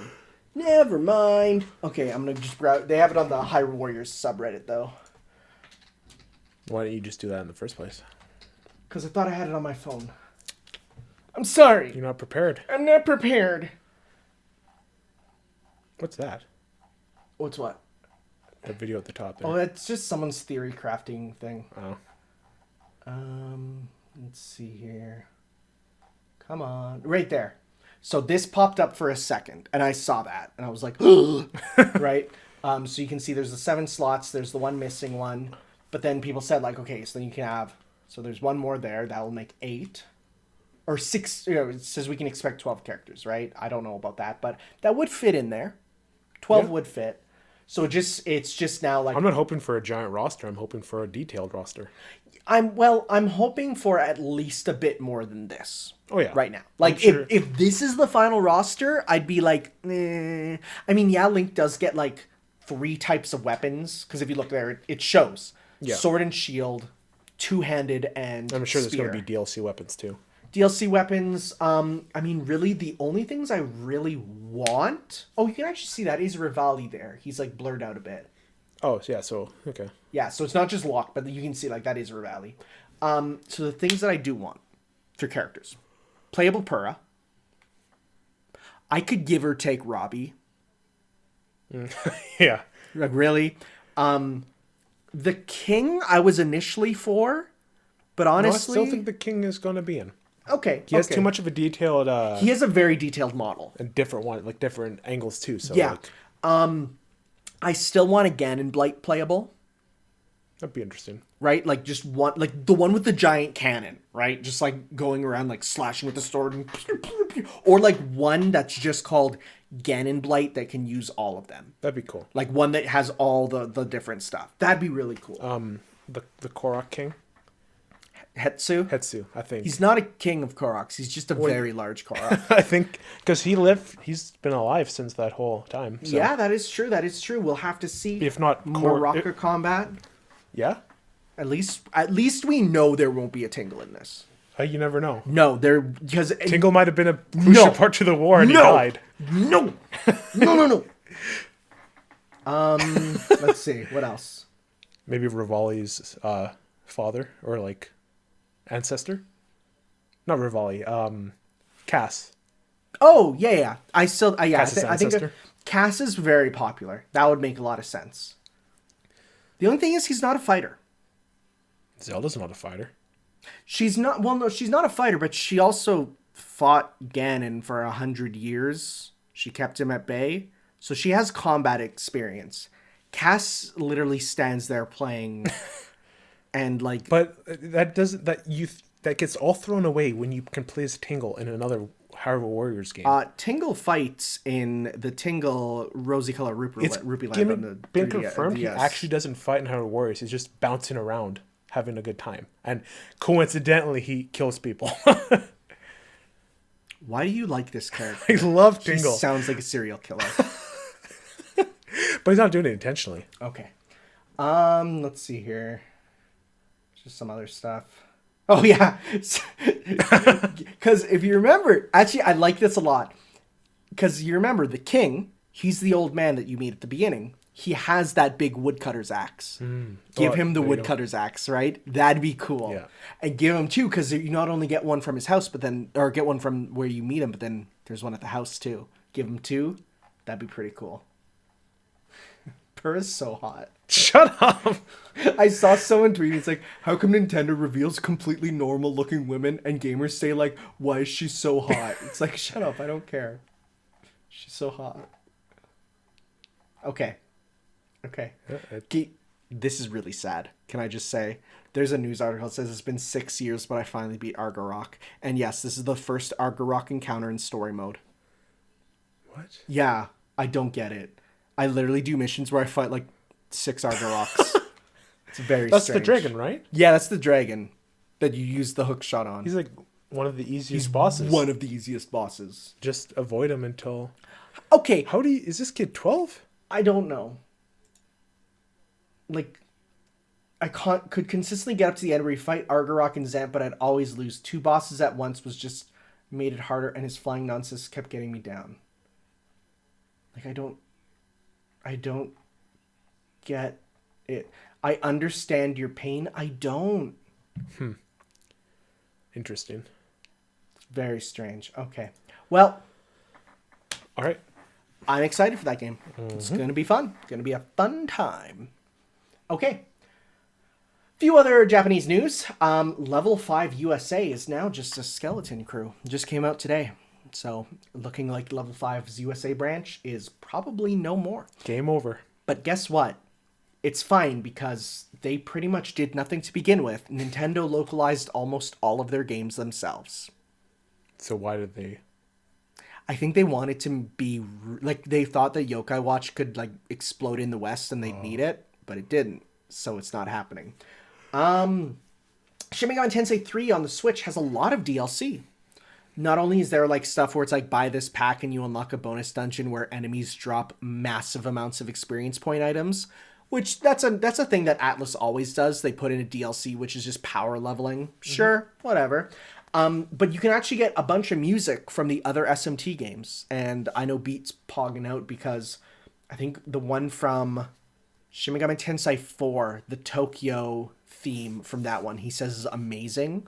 So he's happy that that's in there, and it's like it's not in 3DS speakers, it's in full audio.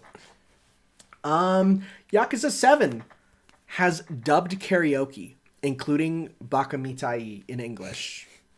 Specifically that one. Well, they used that one as an example. Of course they did. And the English lyrics, I mean, they make sense, but when you hear it, it's like it doesn't have the same oomph. Yeah. You know? Because there's such a power to dame dane, dame yo. So then in English, it's I'm such a mess, I'm a fool. It's like it doesn't hit the same. Yeah. Like, that's what it means, but it doesn't hit the same. So it's like neat, cool. Saw some gameplay of it today, which is pretty cool. Just goes in a...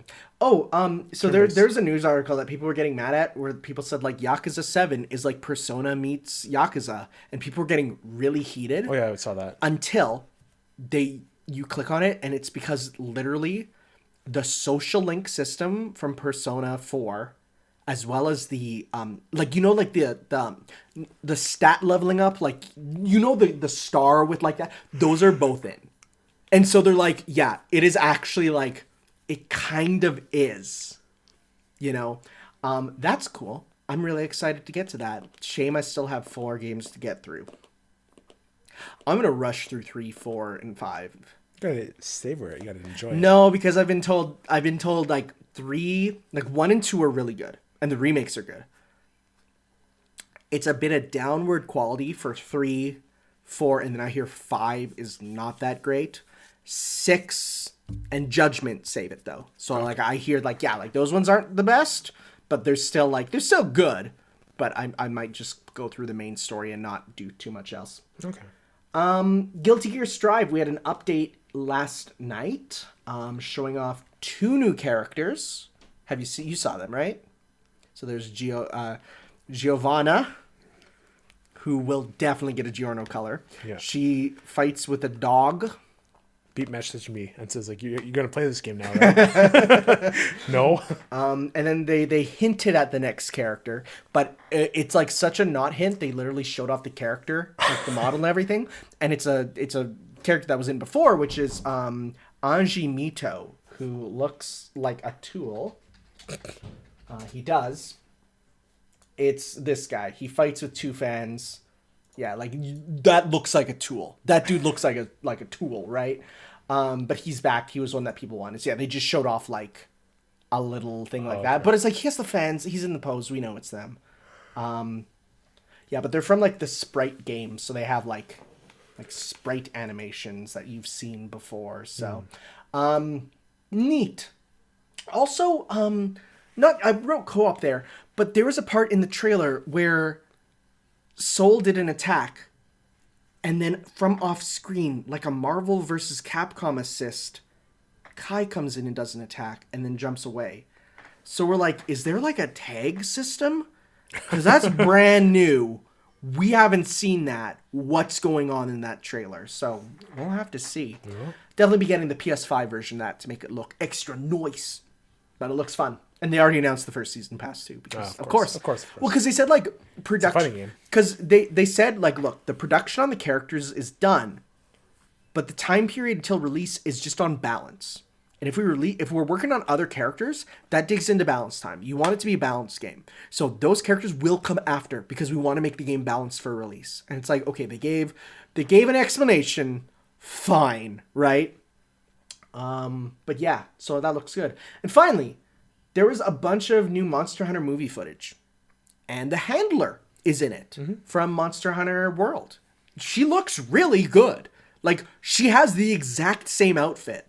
But it doesn't look like a cosplayer, which is nice. It looks like a nice, like, realistic sort of rendering of her. She has a better face, which makes people happy because they hate how she looks in World. There's so many mods for the PC version. There's ones that just get rid of her. Like, people hate the handler. Oh my god. I think she's nice. She's like kind of homely, if that makes sense. Like, she's not like a Chun-Li. She looks like a real person, which when gamers look at a real woman, they get. I like how you were building it, right? Because you were looking at me waiting for the drop. You can tell when gamers look at a real woman, they're like, "Well, you don't look like one of my video game characters." And it's true because she doesn't. She looks like a real person, and ironically, the person playing her looks like a model. So now they're gonna hate her more because she doesn't look like how she looks in the movie. They showed off footage of both Black Diablos and Rathalos in the movie, and it looks 100% accurate to the games. Like, it just looks like Monster Hunter. They even showed off a part where it's just like a bunch of Apanoths, which are like the little herbivore dudes just out eating on like in the Monster Hunter world, and you're like, because it's not all the desert. We've only seen the desert that's stuff. That's what I was concerned about. I thought everything was just going to be open plain. No, because an open desert, because like they don't have the budget to like no, fill it up. I'll show you what it looked like, and it's only one shot. But it like when you see it, you're like, oh yeah, that's Monster Hunter there. So yeah, like you see, like there's the Diablos. It's coming out, and it's literally Paul W.S. Anderson talking with the creators of there. Then as you'll see here, there's Rathalos there. Yeah. And it's in the desert, but this is in the real world. There, look at that. That's Monster Hunter, right? Yeah. Like like you can tell with the trees and everything, that's the Monster Hunter world. So I think a lot of the stuff is, we've seen a lot of it when they're on Earth. Because remember, it's a story about there's a disturbance in the desert. Send in the army on our Earth. The army goes to fight the monsters. They get owned, and then they get pulled into the Monster Hunter world, learn to train to be Monster Hunters, and then they go back to the real world and fight Rathalos in a mall in Toronto. I'm so excited for this film. Stupid. I'm so excited. It's going to be so bad. And I really hope for the whole, like 90% of the movie. Ah, shit.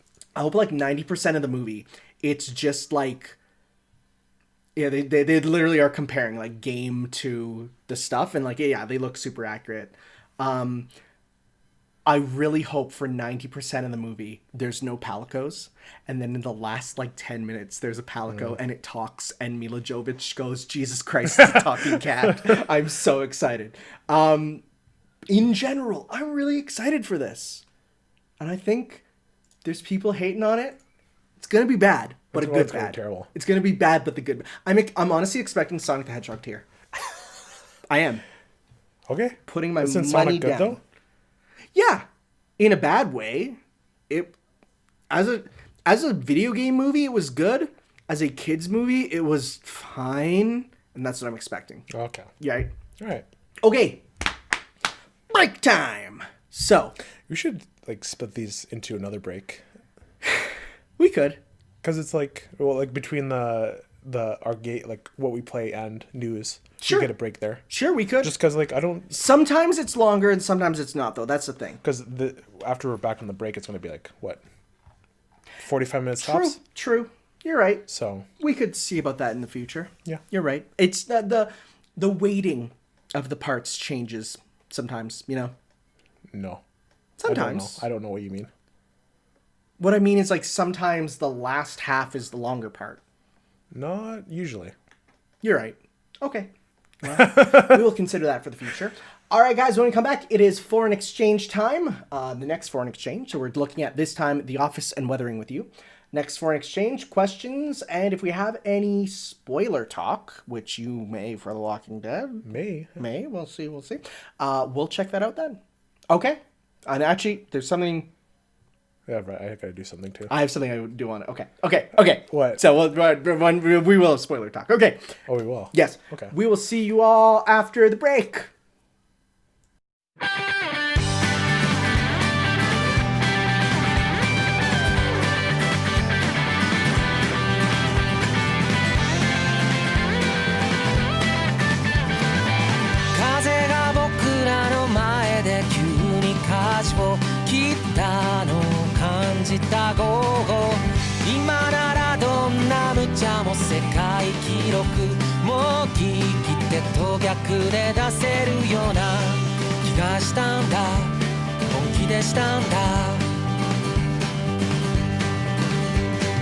なんとかなるさとあとどれくらいと大丈夫かな僕らの間を振り子のように行ったり来たりしては手を強く掴んだ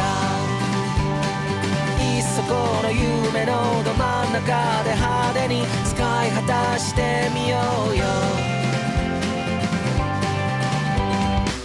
笑われないくらいの愛で変えられるくらいの世界ならば初めからよなどない僕には必要ない神様早く次を僕にくれよみっともないくらいの声でありえないくらいのこの気持ちを僕に叫ばせてよ腐らせないでよ僕らの持て余した勇気使わせてよ笑われないくらいの愛で変えられるくらいの世界ならば初めからよなどない僕には必要ない僕らの持て余した正義を使わせてさよならのないハローと仕方ないのない未来と鍵のないとはだらけの心で未来が得意げに僕らを見てきてもどうでもいいやまだ僕らにはやることがあるから僕らのこぼれそうな奇跡を使わせてよ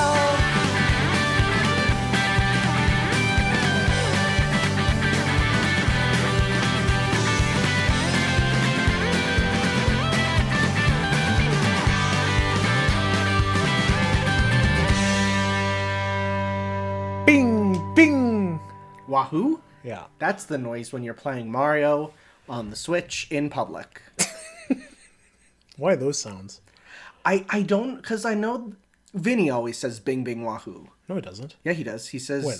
He was in the Mario 35 stream that he did. I haven't watched that yet. He was like, he's like, what is this bing bing wahoo 35 game? In the second part thumbnail, it's someone who does this thumbnails? I have no clue. I don't watch him that religiously. What's his name? He has a name, but they call him something else. Like a username? Mr. Vinesauce. Okay.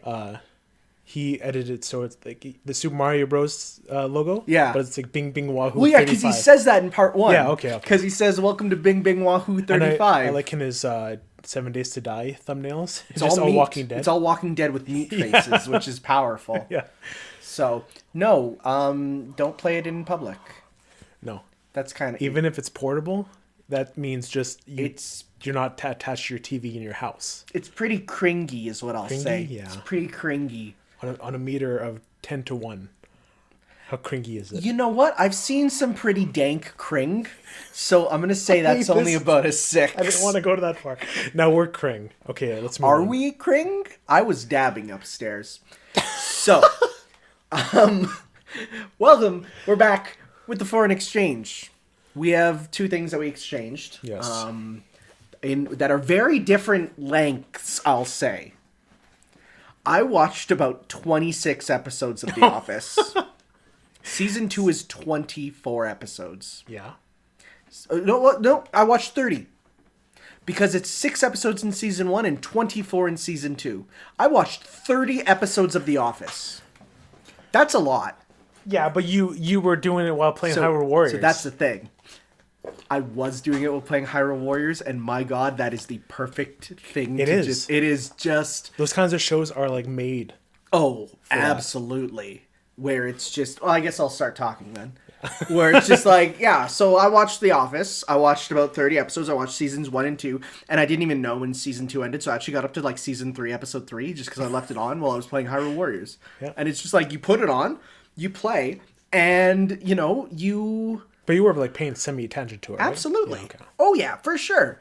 I mean, because the amount of attention you give to Hyrule Warriors is pretty small. Mm-hmm. It's just like, you know, you look up, you look down, you listen, you know, sometimes you pause when things are getting important, but otherwise it's just, you know, you just go through it. So I thought the way I want to talk about this is I'm going to bring up all the characters. That's what we usually do. And just talk about what are my thoughts on them. And, you know, some good moments, some bad moments.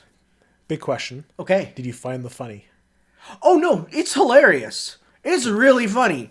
And that's never been a thing where I mean, I used to watch it just on TV randomly when there was an episode, and it was always funny. And the important thing is, it's funny without a laugh track. Yeah, there's no laugh track. Laugh tracks suck. I don't like being told when to laugh. Mm-hmm.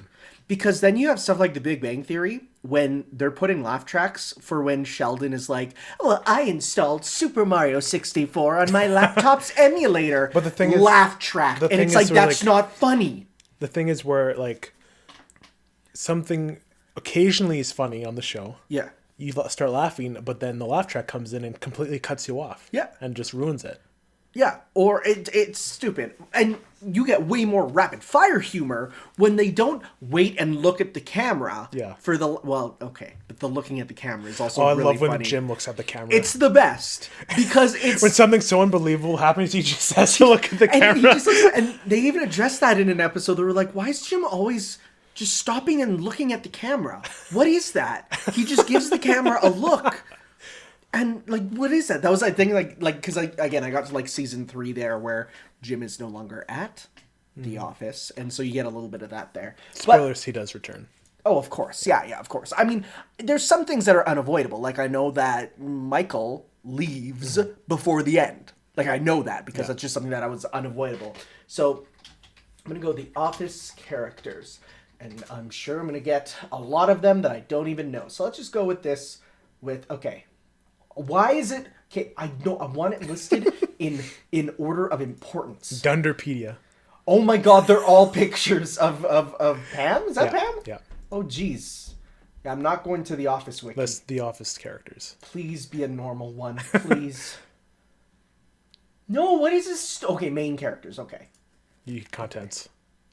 Okay. What are you doing? Okay, here we go. Okay, so. Let's get the big one out of the room.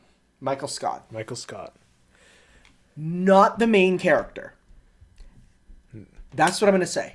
Okay, that's interesting. He's not the main character. It's interesting you say that. I do not believe that he is the main character. I think he is an important character. Oh, yeah, I am. Yeah. I think he's an important character, but I do not think that he is actually the main character. Because, while he's the one that the show focuses on, he's not the one that is going through the main plot. What's the main plot? It's the relationship between Jim and Pam. That's the plot. I can see that. That is, okay, when you're watching these back to back, there is one major thread that they follow, and that is the evolving and changing relationship between Jim and Pam. Michael is more of a plot device than a character. He feels like a chaotic force of nature that makes things happen that affect the dynamics of the characters. Now, that said, he is a character, though. Yeah. And the most important thing that I actually paused on to go, this is important, was in one of the episodes, he's showing on the Bring Your Kids to Work Day. He's showing them a video of him on this children's show. And it's baby Michael Scott. And it's the puppet's like, what do you want to be when you grow up? And he said, oh, what did he say? He said, like, I want to be a dad with 100 kids, because then I'll have 100 friends who can't leave me. Which is hilarious, but then I had to pause and think, well, that's the whole crux of it. He wants everyone to be his friend, which a boss can't be. Yeah. Because in season 1, the whole thing with him, and by the way, I'm going into a deep analysis of this comedy show. Go ahead. But that's because that's something I like about it. That's why I give you this stuff. Yeah, because the whole thing of season 1 is you gotta fire someone. We have too many people. You gotta fire someone. Yeah. And he avoids it because he's like, I don't want to lose a friend. And even still, he doesn't fire anybody. The person leaves of their own accord. So he's like, well, that's not on me. So it's like you really get this character who wants to be friends with everyone and wants to live in this ideal world of everyone is friends and we're happy and we're doing our work, you know. He's stupid, but he's not mean. But he's also, like, I don't know if it happened, like, when they're on the boat. Yes. And he gives them that advice to Jim. Yes. That's, like, those moments with Michael are, like, amazing. Yeah, so in season 1, Michael is very flat in terms of just being a chaotic force that does stupid stuff. But then in season 2, you do get those moments of the advice on the boat, right? You start to get the moments where he says stupid stuff, but the stupid stuff is profound.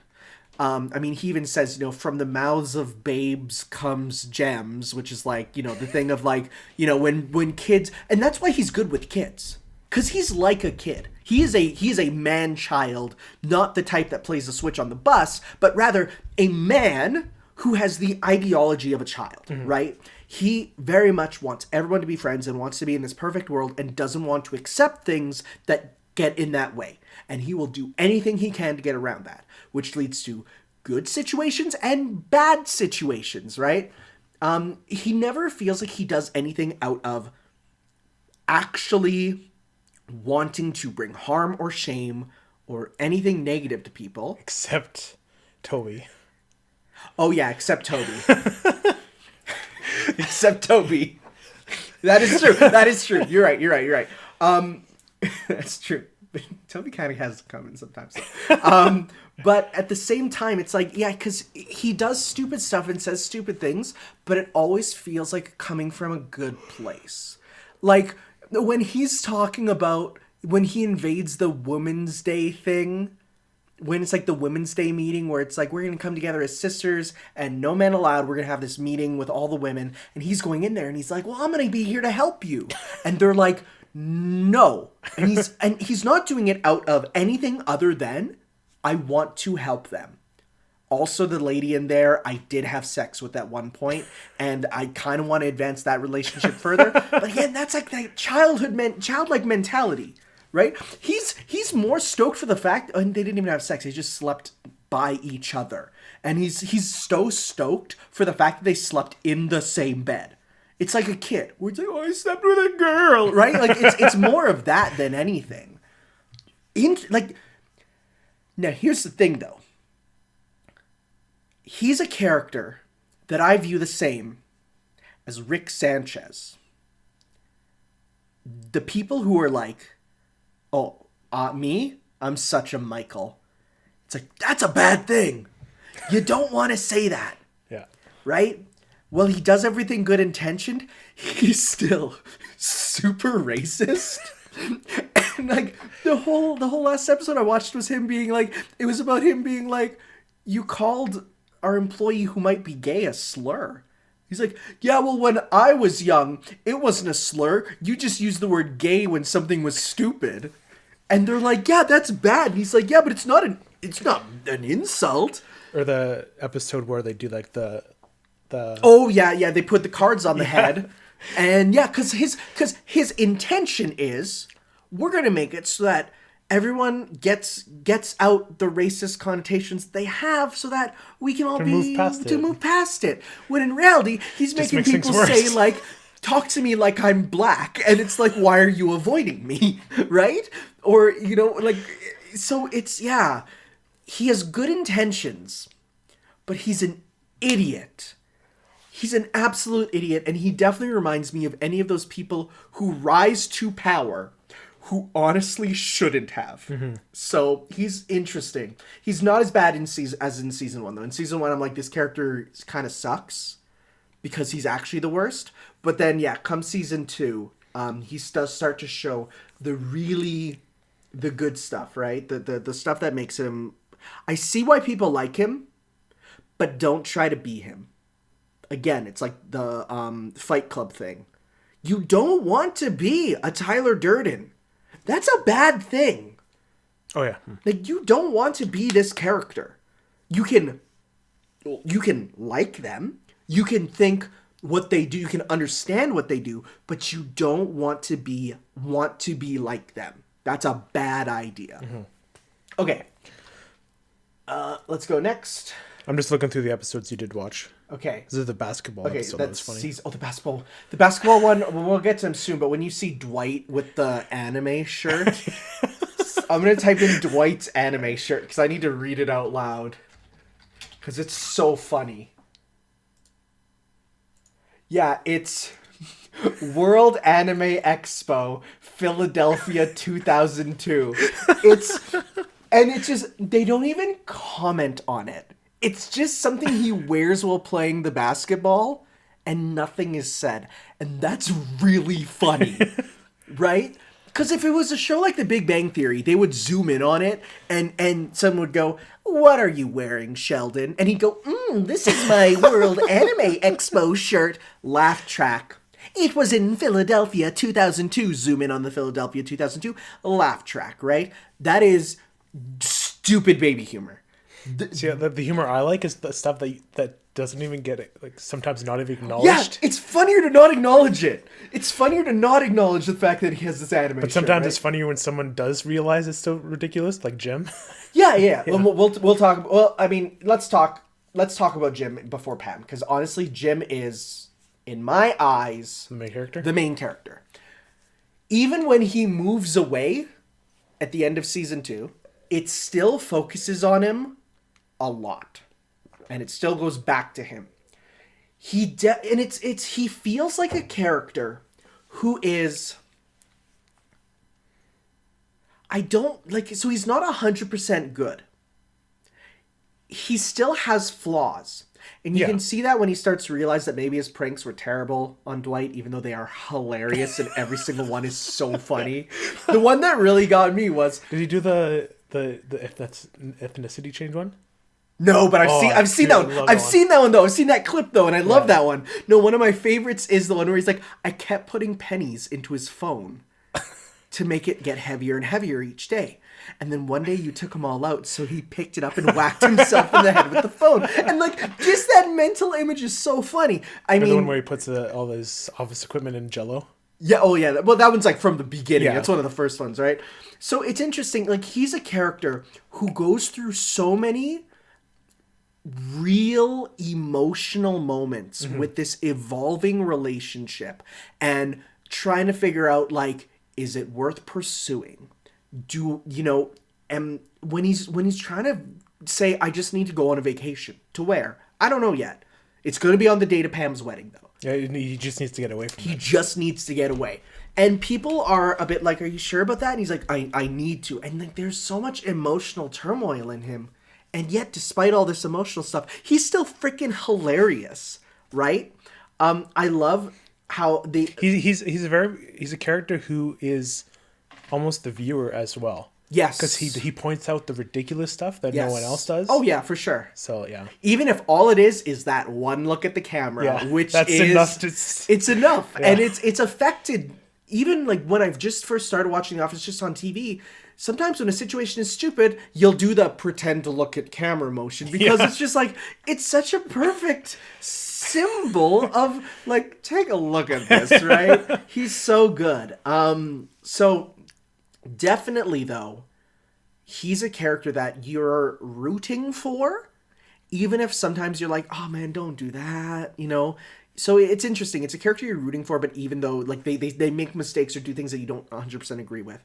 Now, I'm going to make a literature reference. And by literature, I mean a reference to anime. So, when I was watching this, it made me realize that this show is very similar to another show that I watched with a character who is just Jim.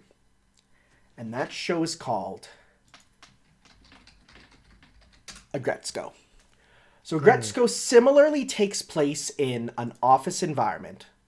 And the Jim is Haida, played by Ben Diskin, Joseph. This is part 2, right? So, similar thing where it's this character who is trying for a relationship. And through problems with the work environment and their own personal struggles, they're trying for this, right? Where it's the same thing where even though he's not the main character, he's the one that I want to watch for. And I root for more than anything else in the show. So I had very much like a moment of, he is exactly the same as this character here named Haida.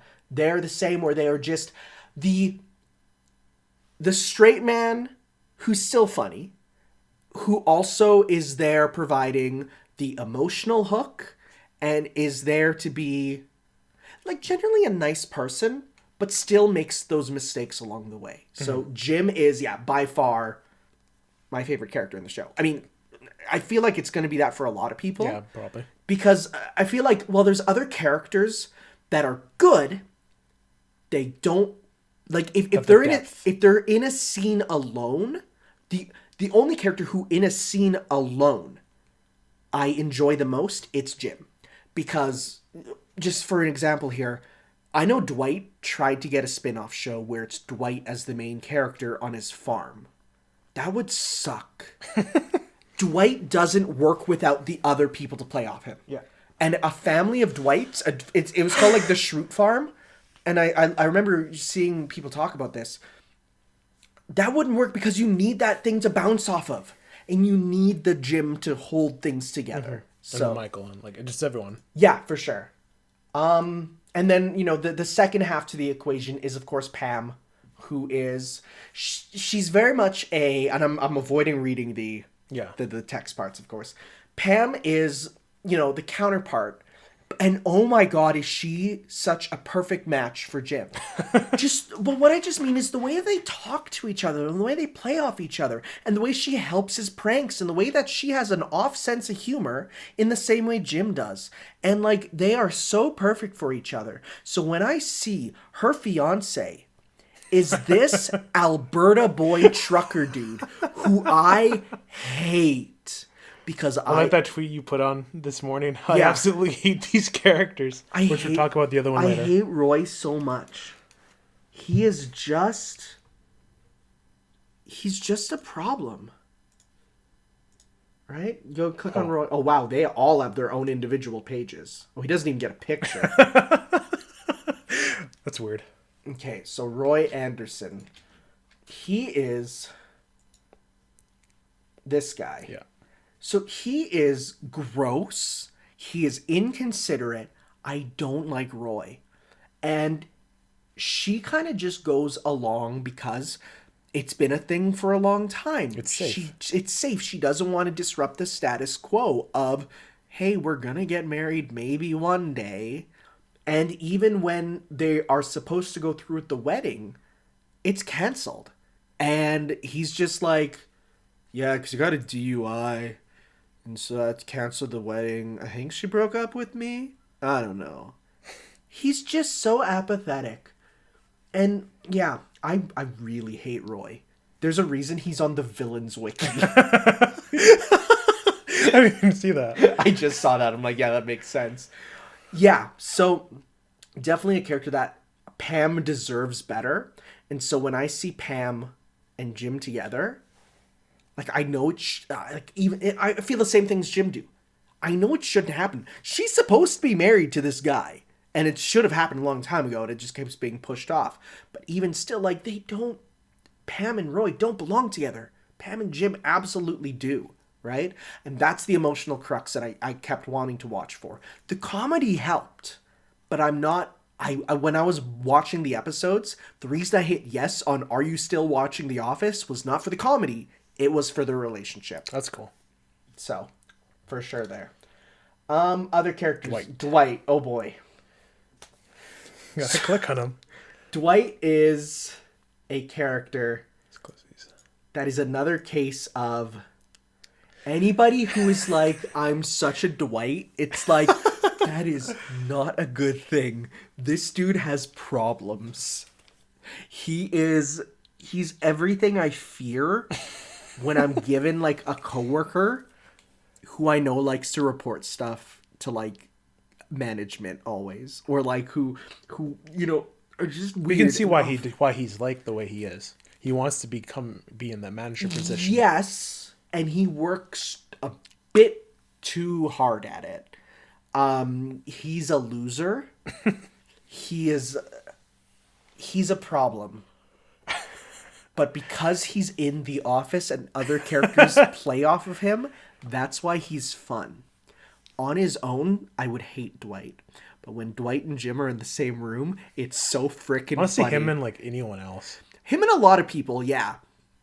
Except for maybe one person who I literally don't get why they're getting together. Him and the religious chick. Oh, Angela? Angela. I literally don't get where it came from and why it's going anywhere. Because they are so opposite. This, like, I pray all the time would not date someone who went to the Anime World Expo 2002 in Philly. Like, I hate her. And just like Roy, the reason I hate her is because I know people like her. Like, it is... You're such an Angela. That... I'm not talking to you directly. No, but if I was told that, now that I've been told that, I would physically take damage. Because, like, that idea is so rough. Oh, he does do a good job, though. Oh, no. Okay, his actor is amazing. Yeah. I don't even think of this guy as a person.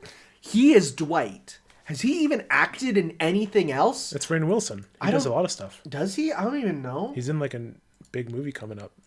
Like, I don't even know. Oh my god, that's him? Yeah. What? With the beard? No way. Yeah, it is. Jesus. Yeah, no, I definitely... In the Halloween episode you watched, what was he dressed as? Oh, he was a Sith Lord. Is this a StarCraft character? No, it's a Sith Lord from Star Wars. Oh, right, yeah. He had the hood and the $150 lightsaber. Right. Going a bit too hard. Those Halloween episodes are amazing. Oh, well, that's the thing. And another thing about the show is the fact that it just jumps between holidays leads to a lot of fun scenarios. Like, what do they do for this holiday here, right? And at first I was like, oh, we went right from Halloween to Thanksgiving to Christmas? That's a bit... But then, like, well, I guess they're close together and nothing else would happen there otherwise. Yeah, no, Dwight is... fun as a character, but definitely one that I would say can't work on his own. You need to have those other characters go off of that. And skip Andy, you haven't met him yet. Haven't met Andy. Stanley doesn't jump. Oh god, Stanley, yes. Stanley's fun. Stanley's another look at the camera type character. I mean, I say as the picture is him looking at the camera. And he's just a fun... I mean... I don't want to say he's like a stereotype, but he's just like, he just works. He just works. Though the funniest is when it's the bring your daughter to work day and the intern guy.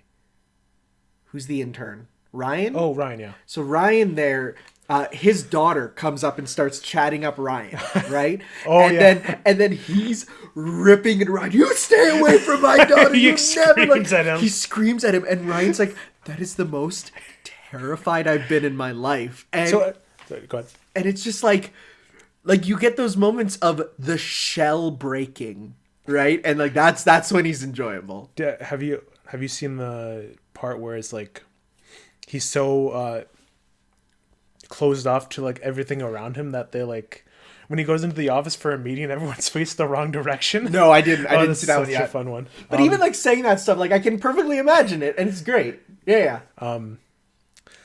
The thing I was going to bring up, how do you like the interview parts mixed in? Oh, yeah. The mockumentary style is Well, that's what it's. perfected here. Yeah, that's why it's so replicated all the Yeah, time. and that's why nothing else can do it as well. Honestly, I feel. I don't have much to say about Phyllis. Yeah, she's kind of a back. She's there to be the butt of jokes, and I feel bad for her actress at times. That's all I'm gonna say. There we go.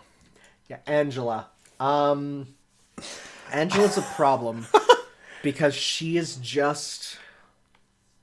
bitch. Yeah, I don't say that about people much, but honestly, she's one of those people who are so stuck up in their own butt, smelling their own farts, and want everything she wants the world to be to her will, right? And it doesn't help she's religious. That's another angle that's just like, oh, please. I hate her. And I'm happy in the conflict resolution episode, they call her out a bit. And I'm like, good. Yeah, I talked about enough about her. Stupid. Kevin. I love Kevin. Pete's favorite, even though he hasn't watched the show. Kevin is another one, though, where it's just like, on his own, I find Kevin to be kind of boring. But then when it's the juxtaposition with other characters. And that's where I find it fun, right? Except his band is so funny with the bad filters and stuff. And, yeah. No, I don't have too much to say about Kevin other than he is... You obviously do get more deep dives later. I'm sure. Oh, yeah. I'm only on season 2. Oscar. So Oscar. I really like Oscar. Oh, there's a lot of Oscar Martinez on Wikipedia, which makes sense. The episode of the outing of Oscar I watched. That was tough. It's a bit of a problematic episode nowadays, but I don't think so. Because here's the thing.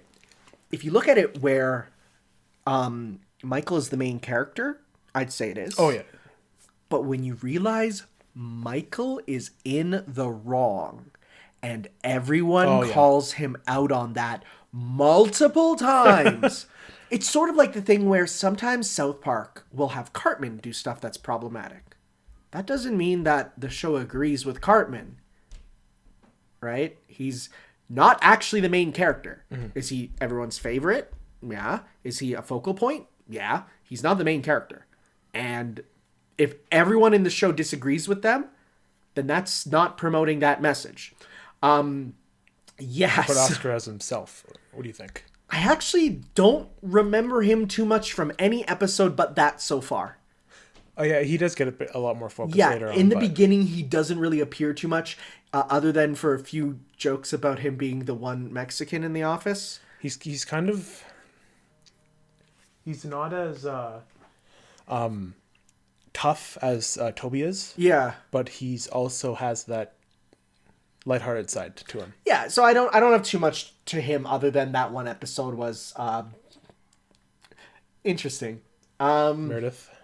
Meredith. She's an alcoholic and that's about it. That's all I got from her. Okay, that's fair. Right? Another character that I see and I'm like, yep, that is a character that reminds me of people in real life. Kelly. Her personality really changed between seasons 1 and 2. What do you mean? Season 1, and again, it's because I've been watching it all together. You really see that. Season 1, she's just kind of just another girl in the office, pretty regular. But then comes season 2, and she's like Soccer and Street Fighter 5, where she's like, Ryu, put a baby in me right now. Except instead of Ryu, it's Ryan, whose name is close to Ryu.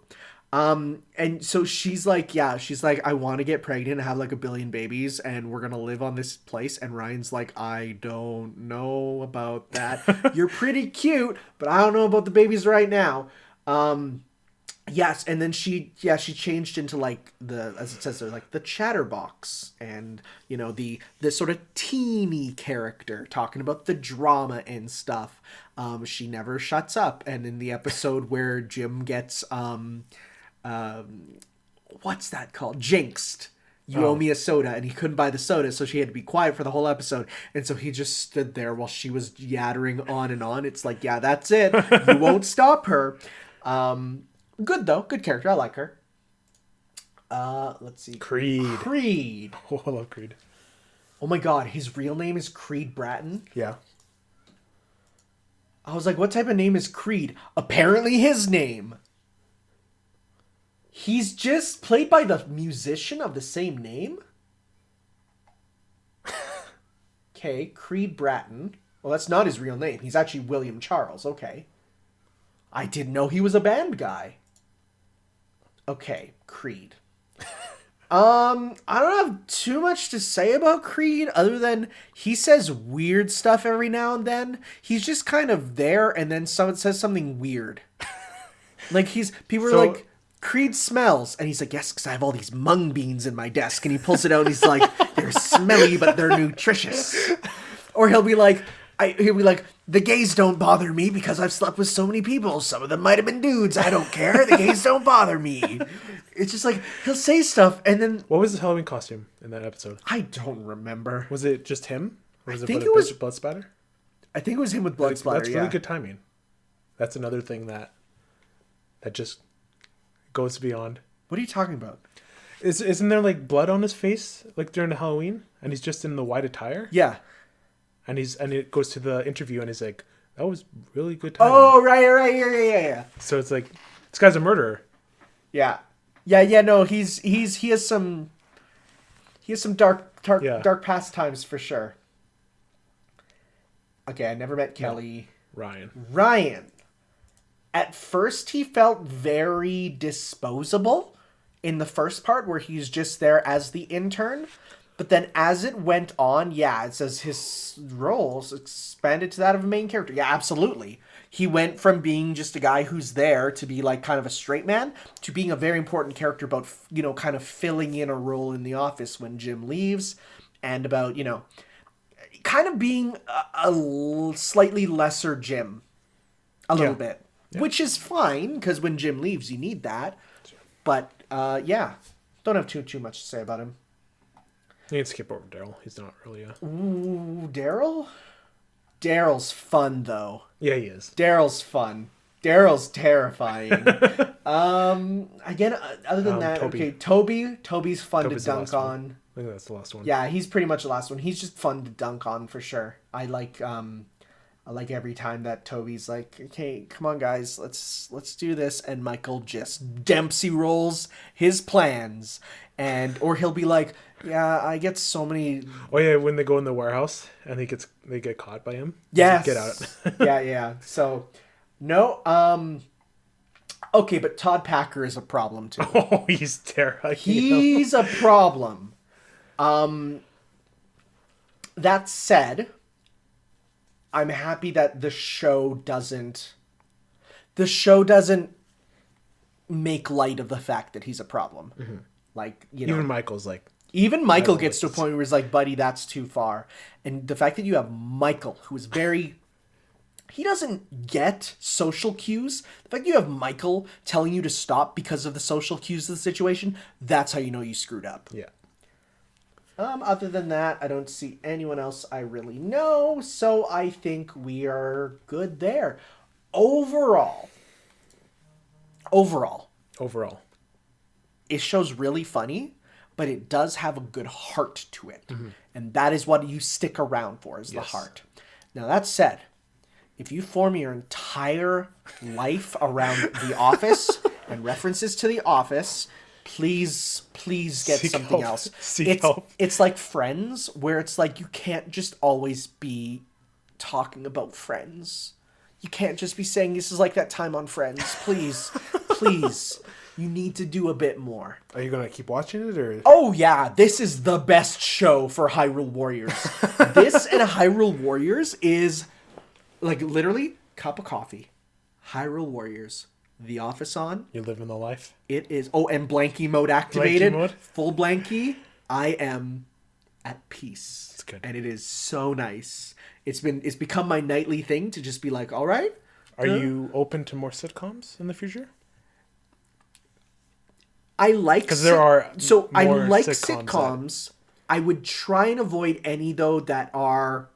Don't give me Big Bang Theory, please. No, Don't give me I'm Big not Bang going Theory. to. No, okay, that's not what I had in mind. Okay, that's the only one because it's just like I really hate the Big Bang Theory. It's okay. It's so unfunny. Don't cry. It's so unfunny.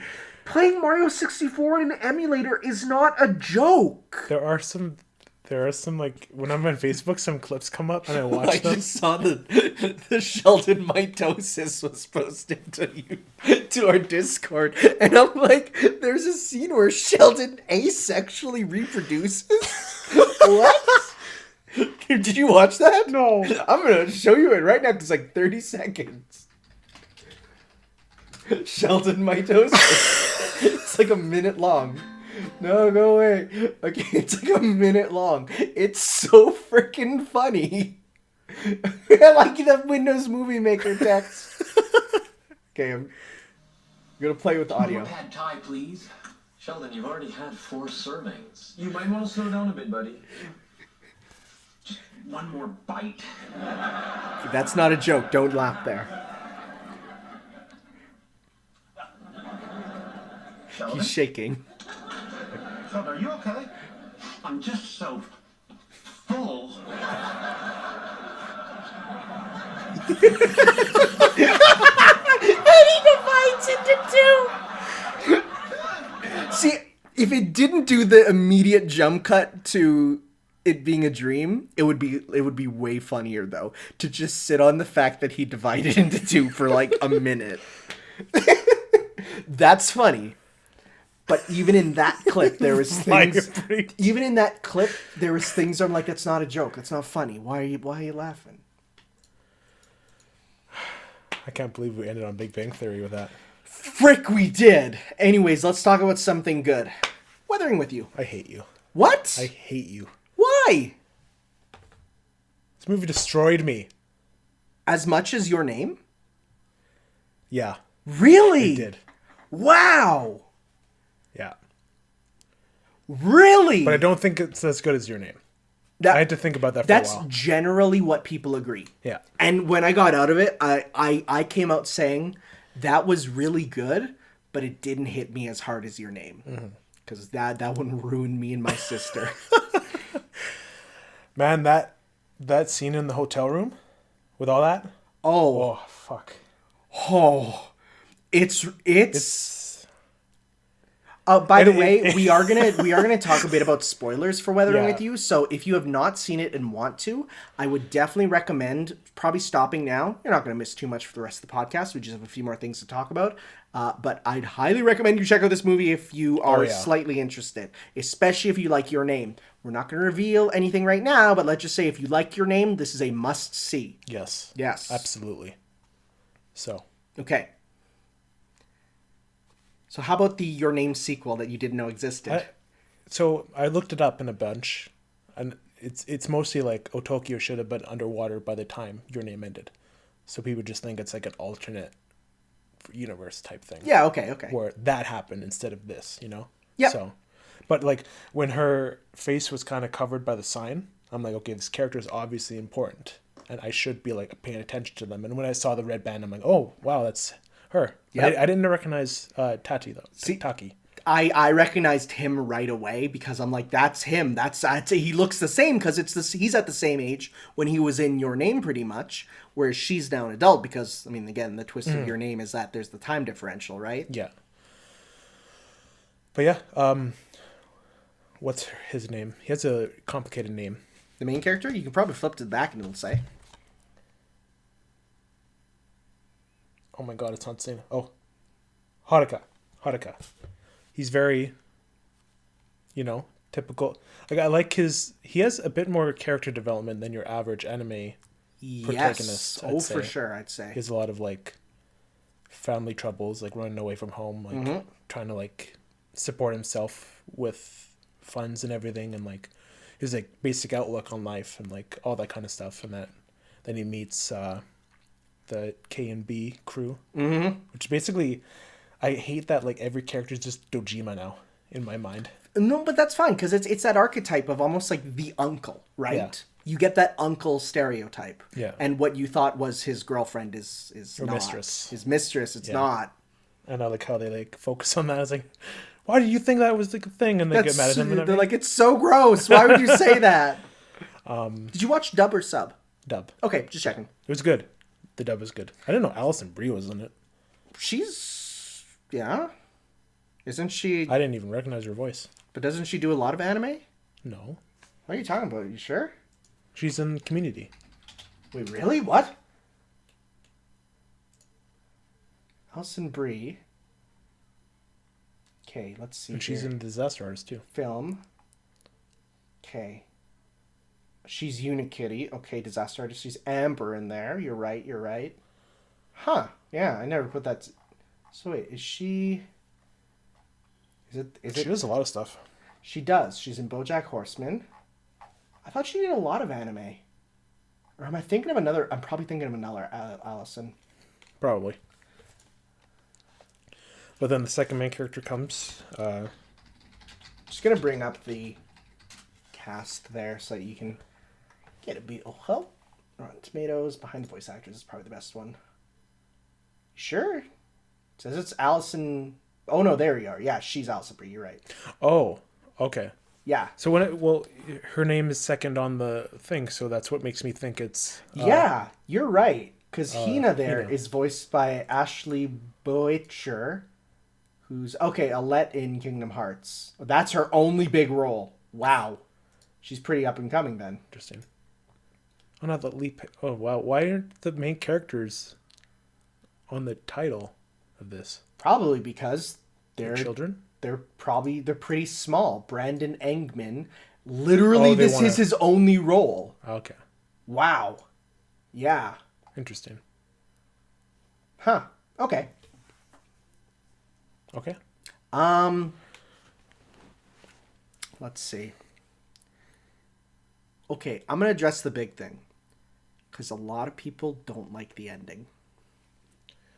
Okay, so that's what made it interesting to me. That's what made me want to rewatch it, under the lens of this whole climate change thing and like what besides that, the thing with like, oh, was it a good idea to actually do this, to actually like screw the world over just for this one girl? And it's like, oh, I was like a mess, and then it's like that happened, and then I'm like, wait a minute. Like what's like it started like making me feel like complicated and all that, and yeah, it really didn't land as hard as Your Name did. That on that staircase, like, whew, it still gives me chills. That staircase. I'll see and I'll cry just looking at the staircase. Yeah. It was just kind of like, oh, I was like, it's been 3 years since I've seen her. What am I going to say? Like, what is she going to think of me? Like, and then he kind of just puts it together like, nature's nature. Like he just kind of like brushes it off. And it kind of just ends, with them meeting each other. Like, oh, of course that happens, right? So, Yeah. again, I feel like the destination of this movie wasn't as important as like the journey. Oh yeah, for sure, for sure. I just think it's interesting that it is the most anti-Japanese ending I can think of. The idea of not returning things to the status quo, of saying screw the world, screw the majority. I want one person. Is so anti-Japanese. Like, it goes against their society. Yeah. Right? Well, even Suga's like, it's out of your hands now. Just do what you want. Like, do what your heart tells it to. And I like that, like, in the building there, he realizes, like he realizes, like, his love for Hina. And then that's what makes him push the cops off, because it's like, it's something he lost, and that's what he wants to give. But the whole thing was, they even address it in the movie where like Suga sees Hodaka as like a younger version of himself, and that's why he brought him in, and that's why he like taught him everything. Yeah. So I like that dynamic. Yeah. Natsumi was pretty Well, she had a whole thing with another job that kind of just teetered off a bit. A bit, yeah. Didn't really go anything with that. She was kind of cool. I like her as like an older sister type. Yeah. I like her on the scooter at the end. Yeah. In the big like kind of Saying how she's going to become like a police scooter like officer. And, Yeah. and then Hodoko's like, not after this, you're not. Not much to say on Nagi, even though he's like the player character. Little bit, weird. yeah. There's Josuke right there. Yeah, he definitely has kind of a Josuke like hair. pompadour. To Kai It's there. like, it's just Josuke. That's fair. Right away. I mean, the delinquent uniforms have been ruined by Jotaro, and the pompadours have been ruined by Josuke. So it is what it is. It is what it is. I like the power of one gun. Oh yeah, I was gonna bring that up too. Like just like I wouldn't say the whole story revolves around the gun. It's just that It's a very important thing. Yeah. And it's important to know when you're watching this, like guns are super illegal in Japan. Yeah. That's why, like, it's not like America where it's just like you can go to a Walmart and buy 7 and they won't even check you. yeah. Right? You can go to someone's house and go under their bed and probably find a couple. Right? It's like change in the couch in the United States. You will probably find some in there. Where in Japan, it's like the power of one gun and what it does to the world. Yeah. Well, even that scene when Hodoka saves Hina from the guy there, and then the guy gets on top of him and starts beating him, and then he pulls out the gun and then shoots it. Like he just freezes. Like everyone just freezes. Yeah, because it's like you don't hear gunshots in Japan. Like that's not a thing. And then So, and then I knew when he threw it like away, it's going to come back. Oh, like, you yeah. don't introduce that. It's literally called Chekhov's gun, right? It's that idea of if there's a gun mentioned on top of the fireplace in Act 1, it will come up in Act 3, right? But I didn't. It wasn't in my mind at the time in Act 3. So when he does like find the gun, I'm like, oh shit, you know, like this is going to be like pretty important. Yep. I was thinking they dive more into the supernatural stuff with like the skyfish. And because there's these giant whales just like, hanging around Tokyo, and then they just they're not addressed a ton. No, it's another thing where it's like the magic is there as a plot device, but not necessarily the focus. Mm-hmm. It's not about solving what it is; it's about getting around it for the plot. Mm-hmm. But yeah, with the whole like Sunshine Girl thing, that's pretty cool. It's an interesting concept for sure. Yeah, it's based off of a lot of like there's a lot of yokai myths in Japan with like stuff like that. I mean, Persona 4 Golden with the fox. No, Marie. Oh, with yeah? her in the weather, right? It's kind of a similar idea where it's like similar. Yeah. The whole like when he was doing the journalism stuff and like interviewing a bunch of people, that made me like, it kind of made me want to go back into journalism. But this whole movie like really like it's gonna like sell this on people, but like this made me like hope in the world again. Oh yeah, it's just like weird how like an animated movie like this, and even though it ends with Tokyo underwater and destroyed, it still gives you hope. Yeah. Well, they just explain like this is just the natural state of the world and this stuff happens. Yep. And like could be argued that it was going to happen either way, right?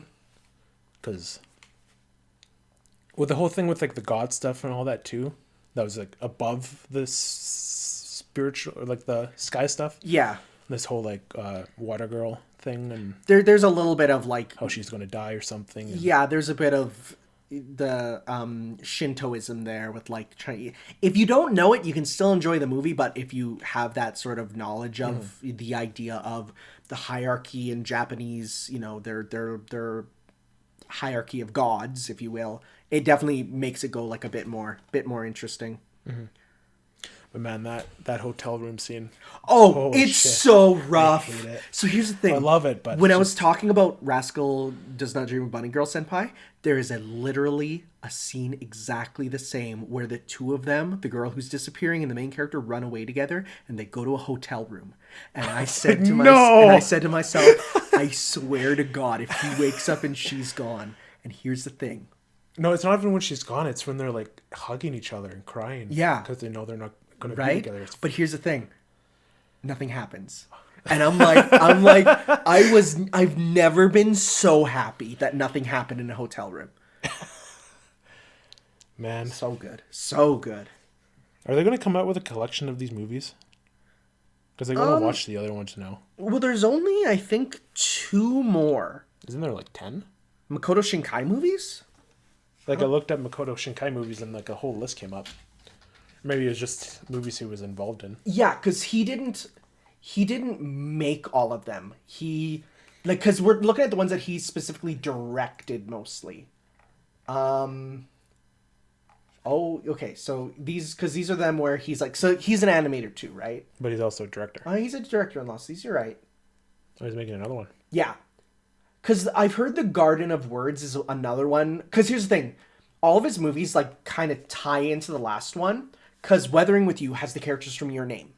And the cafe that the girl from Your Name works at is the same cafe of The Garden of Words. So it's like, they kind of tie into the last one there. I hear 5 centimeters per second is really good. That's one I want to watch. This is one that I hear 5 centimeters per second. The Garden of Words are both good. The rest of them, I'm not so sure about. They're a bit older. But those are the ones that I definitely hear are like the go-to really good ones there. Sorry, what did he work on for video games? Oh, he did the openings for a lot of these. Okay. Okay, interesting. No, yeah, his, oh, here, look at his literary works, and you can see, like, these are the ones, right? So, 5 centimeters per second, The Garden of Words, Your Name, No Other Than You. These are the ones he wrote, right? Oh, okay. So these are the ones that, like, these are the 4 that you really want to take a look at. The rest, like, well, he worked on, they don't reach the same level as the later stuff. I didn't even mention the music. I don't think it's as good as Your Name. Yeah. But it's still, like when they had, like, the lyrics in the corner. Yeah. And it's just like, man. Like, the one at the end of the movie. It's like, oh, Jesus. But it's still a really good soundtrack. Yeah. For sure.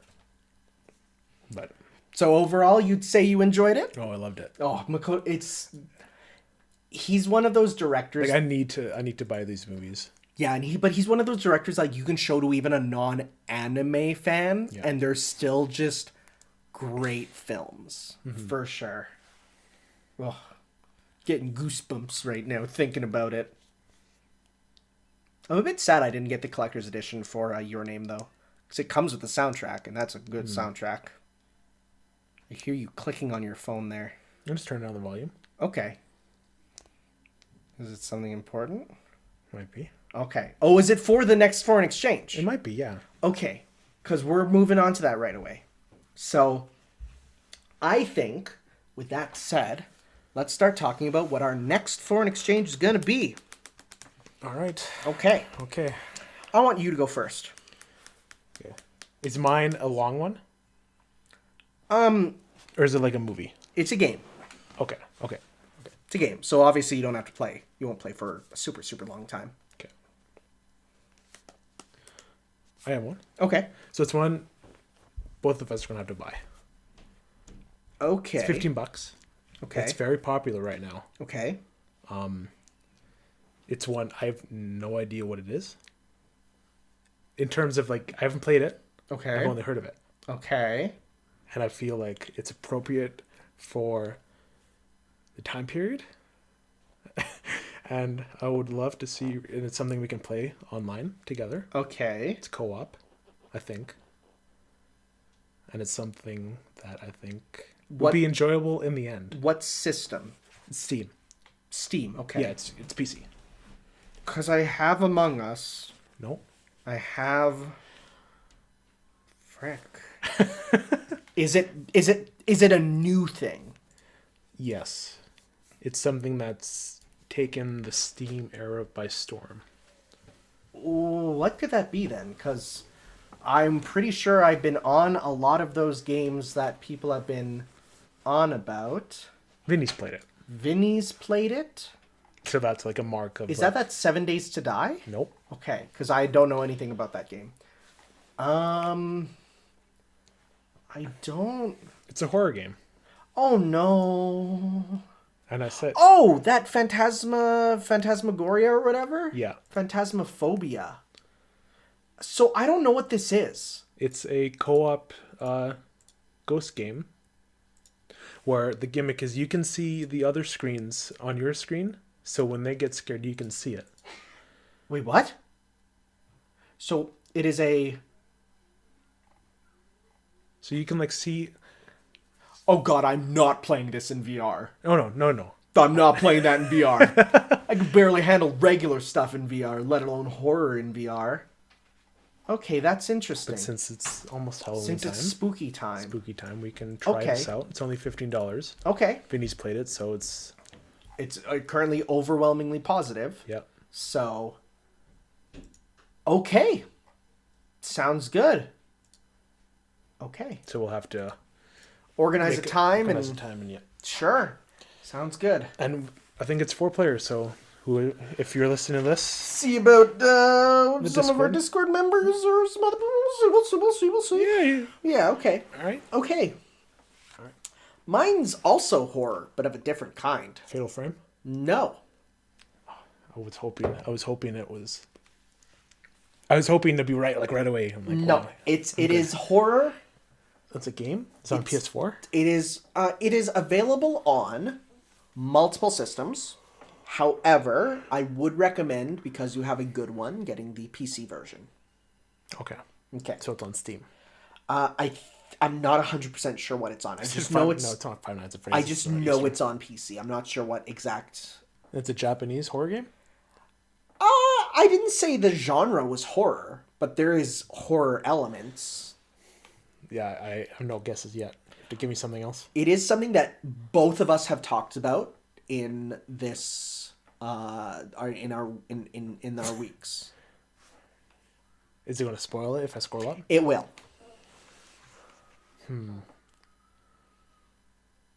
I don't. It's free. It's free. It's free. Genshin Impact. Yes, because the horror is gotcha. That's fair. Yes, I want you to check out Genshin Impact because I heard you was going downloaded to, it and yeah. I'm like, hey, bada bing, bada boom. I was going to try it out Perfect. anyway, so might as well. Yeah. And I'd like to see you give it a streamy stream and I guess I can do that. Make sure you listen to Paimon in English. Okay.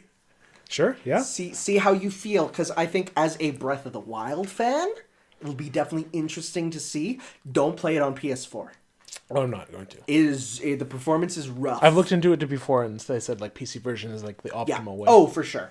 And just you can plug in any controller and just play it too, which is like that's good. Yeah, 'Cause I have an just Xbox controller attached to it, so yeah, Xbox or even just use you got the stick, right? yeah. But I bought that controller for PC. Oh, gaming, there you so go. Got it. Perfect.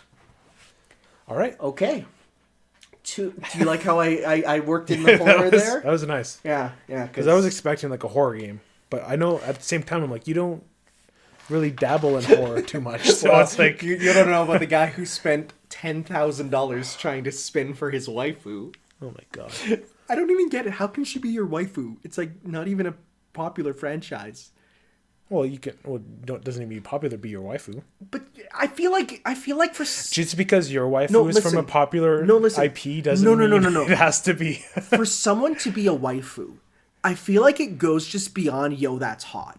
I feel like you have to have that connection of like that watching them struggle and like you want to cheer for But them. it doesn't have to be popular to do that. No, but it's literally there's been nothing with these characters aside from a crappy phone game before it. Well, maybe he's just a fan. I guess, but that's weird. Anyways, yes, Genshin Impact will be next time. Okay. Yes. And Phasmophobia. Phasmophobia, is that what it is? Let me see here. Phasmophobia. I will add it to my cart. Along with what else is on sale on my Steam wish list. A lot. Ooh. Puyo Champions is 50% off. That's okay. I don't really It's still need too that. expensive for that. Ooh, Arcana Heart 3 Love That's not on Max sale. is $35. That's a lot of money. What else is on sale? I could get Rosenkreuzstillen and I can get Rosenkreuzstilskin Freudenstachel. It's only $14. Would you spend that money on roasting? Oh my god, there's so much anime. Dude. Okay, for real though, I'm not afraid of kids finding students finding my YouTube channel. I'm afraid of them finding my Steam wish list. How do I explain that stuff to them? Because my wish list is way like Probably boring stuff. Doom, Dude. Persona, House Flipper. Don't you have Persona? 4? Golden? Yeah, on Steam? No. Oh, that's very strange. It's not, I'm not gonna go through it. I'm in the middle of another Persona game. I'm not gonna. Fine, I guess. What did Nintendo tweet? Oh. Oh, That is it. Just oh, that's Crown Tundra or expansion pass version of it. yeah. Celebrate the launch of the Crown Tundra with the Sword and Shield. Oh, it's Expansion Pass returning. theme. It's returning. Never mind. Oh, no. Well, it looks different though. Yeah, it does. Sword and Shield bad graphics. Please, can we get chaos from the Skylanders in Smash Ultimate? It's been 5 months. Tetris 99 has been dead for a long time. Before we continue this funeral, I'd like to thank our sponsor, NordVPN. Oh, fun times, fun times. Well, Well, we should also mention before we get into the questions that Smash, that you can choose the variation of the biome now. yeah, that just came out today that you can kind of select them. That makes sense because every other pretty much like stage variant thing has been selectable to some degree. You know, like if you wanted to go to the non-punch out version of the boxing ring, you just hold L, right? So it's like hold L in a direction. Hold the cell. Yeah, hold that L. Okay, question time from Mauricio. Hey guys, Mauricio here. It's really hard to come up with questions nowadays since I have asked many questions throughout the months listening to the podcast. Again, you don't have to ask questions if you don't have any, man. Yeah, if we don't have any, it's fine. We can just skip the section. It's Yeah. fine for us. So, number 1. When your computer is full and it's time to clean up, what stuff do you notice that you have in your computer? Like, wow, why do I have this? Or should have deleted it a long time ago? Do you have stuff like, have you filled up your hard drive? Not even close. Well, I have that issue quite often, but there's a simple reason why. I record videos. Videos are on your computer multiple times. There's the raw footage, there's the exported footage, and then there's the YouTube produced footage. Yeah. Those together add up to like hundreds of gigabytes. So for me, it's just going through and deleting old videos. That's pretty much all I have for that. Again, I just got my computer over the summer, and I haven't really installed giant games. It's more kind of like smaller, like Among Us and that kind of stuff. Yeah, fair. Minecraft. Don't have thousands Well, of Genshin. songs. Genshin is like 13 gigs. So Yeah, that's about right. Yeah. So that one's gonna push your computer. interesting. I we'll think see. so because it's nice looking. Cool. Okay, not much else to say there. With Amazon Prime Day and Christmas coming up, is there anything you guys are getting for sale? Not really much. for I'm sale right now. I'm not getting anything for Prime, and honestly, I'm not getting anything for Prime Day because I need to save my money for Gamer Day. Gamer Day. That's when the PS5 right. and all those other stuff Yeah. come out. That's gonna murder me. It's a You'll be good thing my Fate stuff has been popping off on YouTube because Yeah, I guess. like I'm getting big views I need, on some of them. I need to get a secondary income too, somehow. Well, There's There's always- become a JoJo tuber. it's always OnlyFans. No, absolutely not. Foot pics, dude. No.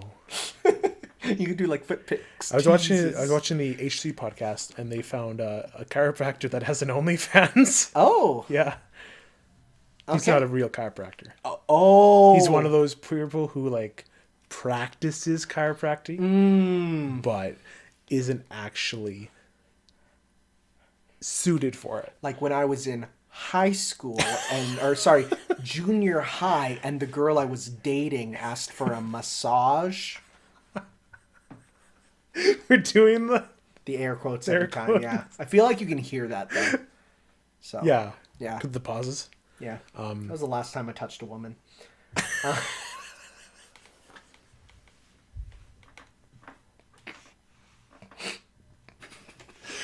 Fuck. It's true though. Anyways, Anyway, that wasn't a made up story, by the way. I know. Okay. Last question.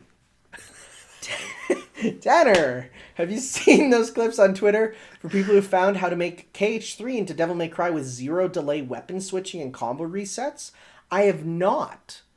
But that sounds like something that people who are into those types of crazy combo videos would sure enjoy. Are you into that? Not really. If I see something on my Twitter that's like, check out this sick combo in a game, I'll watch it and I'll be like, that's neat. But I'm not one who gets like super into like, like all the crazy high end DMC combo stuff.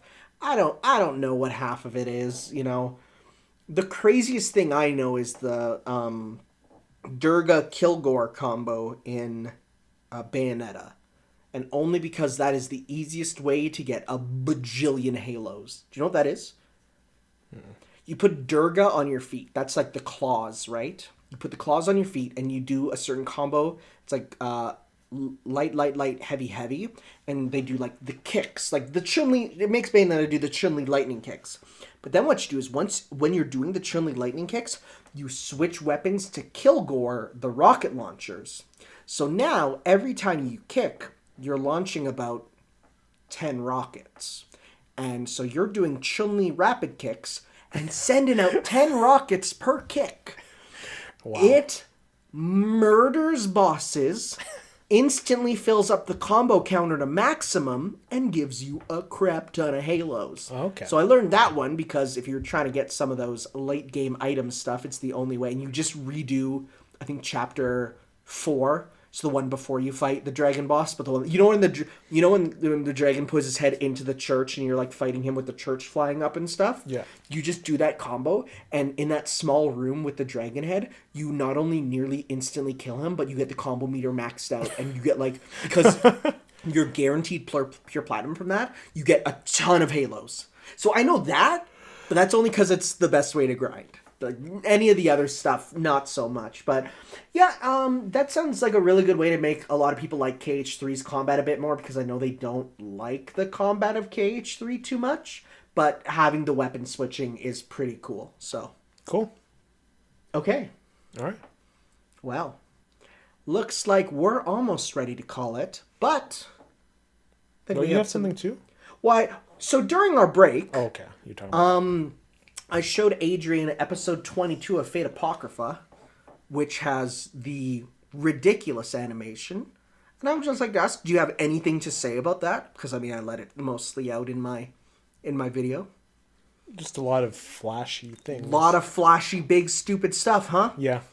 Where it's like, what's even going on right now? It's tough to tell. Yeah. Sometimes things just start to explode, and you're just like, that's pretty cool. Yeah. I mean, it was pretty visually impressive, but... Yep, that's it. That's all I wanted to show it you for, to make you go, yep, that's an anime fight. It's pretty much near Dragon Ball. Even the point where he's shooting a laser upwards and screaming. Pretty much. That was about it. Okay. All right. But you had something to say about To Walking Dead? You know the big guy? Beta? Yes. Okay. He died. Okay. Got 2 big Daryl knives in the eyes. Looks like he's now a beta soy boy. Anyways, it flashes to like his like mental state where he Okay. like pulls out the knives from his eyes, Oh. and then he like flashes back to all this like humanity. Could you do that? No, Yeah, I don't think that... well, no, this guy maybe because he's very Okay. brutal. He's very Okay. Then he flashes his human side and everything, and like who he is in the inside, like deep down, and then flashes to actual things with Daryl removed the knives, but then he like falls back into the herd of walkers, and then gets embraced by them because he thinks he's all because he's like a world famous music guitarist, Okay. and he like thinks all the zombies are his fans, and he gets just devoured by He everyone. tried to crowd surf. Yeah, it didn't Didn't work. But yeah, before this, like he like ran towards Negan and like just barreled him down with a zombie. I was about to kill him, but then Why didn't Daryl- Negan just Korean backdash? He can't do that in that universe. I hate it. But yeah, then Daryl like swiped at his leg and Beta turned around and the knives went in. But Then like Daryl helped Negan up, and Negan saw his mask come off, and Negan's like, "Holy shit! Do you know who that was?" And Daryl's like, "Yeah, nobody." And then they walked away. Oh, really? Yeah. But the whole episode was really, I don't think it was as good as the comic version, because in the comic version, like the saviors like try to rise back up in the middle of this like giant whisper horde, and like one of the biggest characters in the comics dies. Who's that? Andrea. Okay, yeah. But I thought that was going to happen with Carol. But then they pretty much spoiled that that's not going to happen with that spin-off they're making. Yeah, that's fair. So there wasn't much like impact. Maggie returned. She left for a bit with this, and then stormtroopers. I want to show you them. Sorry, what? So when you say stormtroopers, do you mean like the? Are you talking about the Star Wars ones, or are you talking about like the Nazis? Because those are different. Oh, they're the Star Wars ones. Where is the TV version? Oh my god. Oh my god, they are the TV. Why Is it literally too new? There's pictures everywhere. Wait, is that them right there? Where? Right there, that one. This one? Yeah, is that one? It's kind of, but like they actually have like them in like full, like they have them in this pose here. Like that's exactly like the comics. So they are TV series. Wow, you're talking about stuff that doesn't even have Wikipedia entries. What's season 10? Wow. You're in. Why that isn't deep. this? Okay, The Walking Dead wiki. Are you sure this has happened? Yes, it was the cliffhanger for the season. Well, why don't you type in season cliffhanger? Walking Dead season 10. I can't type. I can't type. Okay, let's see here. Oh, right there. Look at this. The Walking Dead fans confused by Storm. Oh, there they are. Oh my god. But there's like a official like promo picture of them. On the. That's like an overhead shot. There's an overhead shot, yeah. Yeah, pretty much like. That's them. Okay, yeah, those look like a bit like stormtroopers. You're not wrong. A bit, not 100%, but close. Yeah. Okay. So they're the part of like the final arc in the series. Okay. So they look really comic accurate, which I like. Oh yeah. Looking at the comic pictures there, it definitely makes sense. And they have knife guns. Yep. And efficient ways to take out walkers. Yeah. So I think I'm sure a lot of people who are just the TV only people might not like that too much, but because when the whispers happen in the comics, it's like, oh, the walkers are talking. That's not. I don't like that. Yeah, it's like, that's just doesn't. And then it's revealed like, no, it's not that at all. Just a skin, right? It's just a skin cult. Yeah, and then this is not actually stormtroopers. They're just a bunch of people in. They're just like a really put together. Just like what's community. it called? Like paintball armor. Yeah. That they've done up to look all spooky. Yeah. And so that walkers can't bite them. Yep. Yep. Makes sense.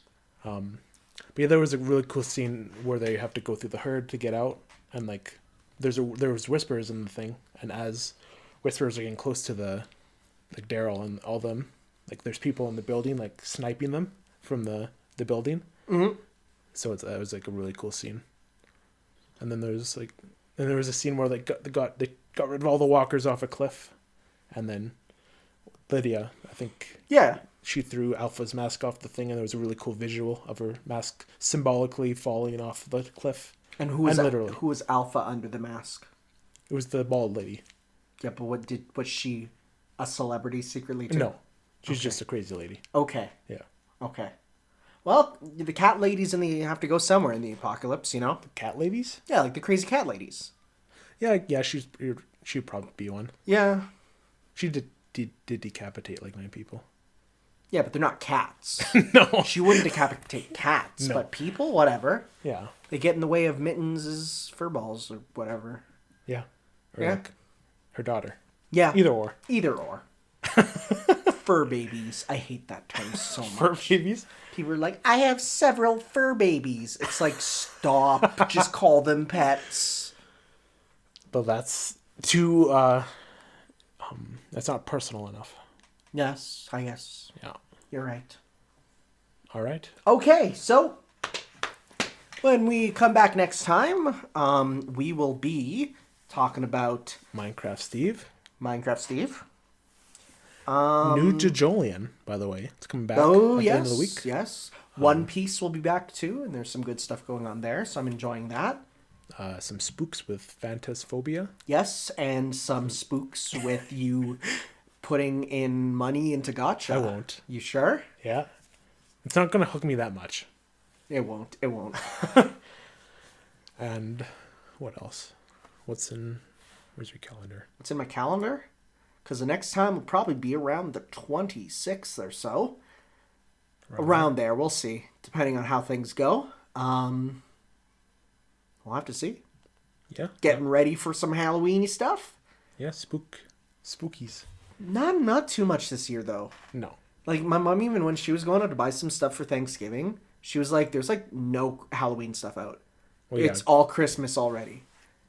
Because there's no one's going to be out there. There are.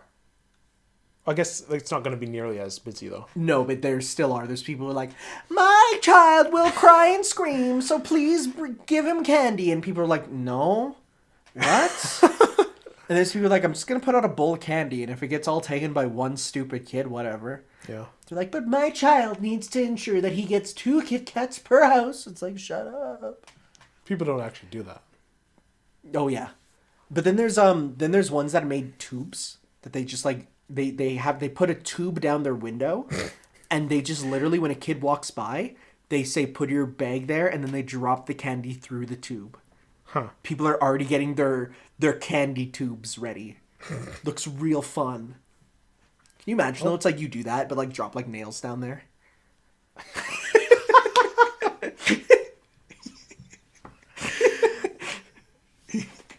I had to take a second to register.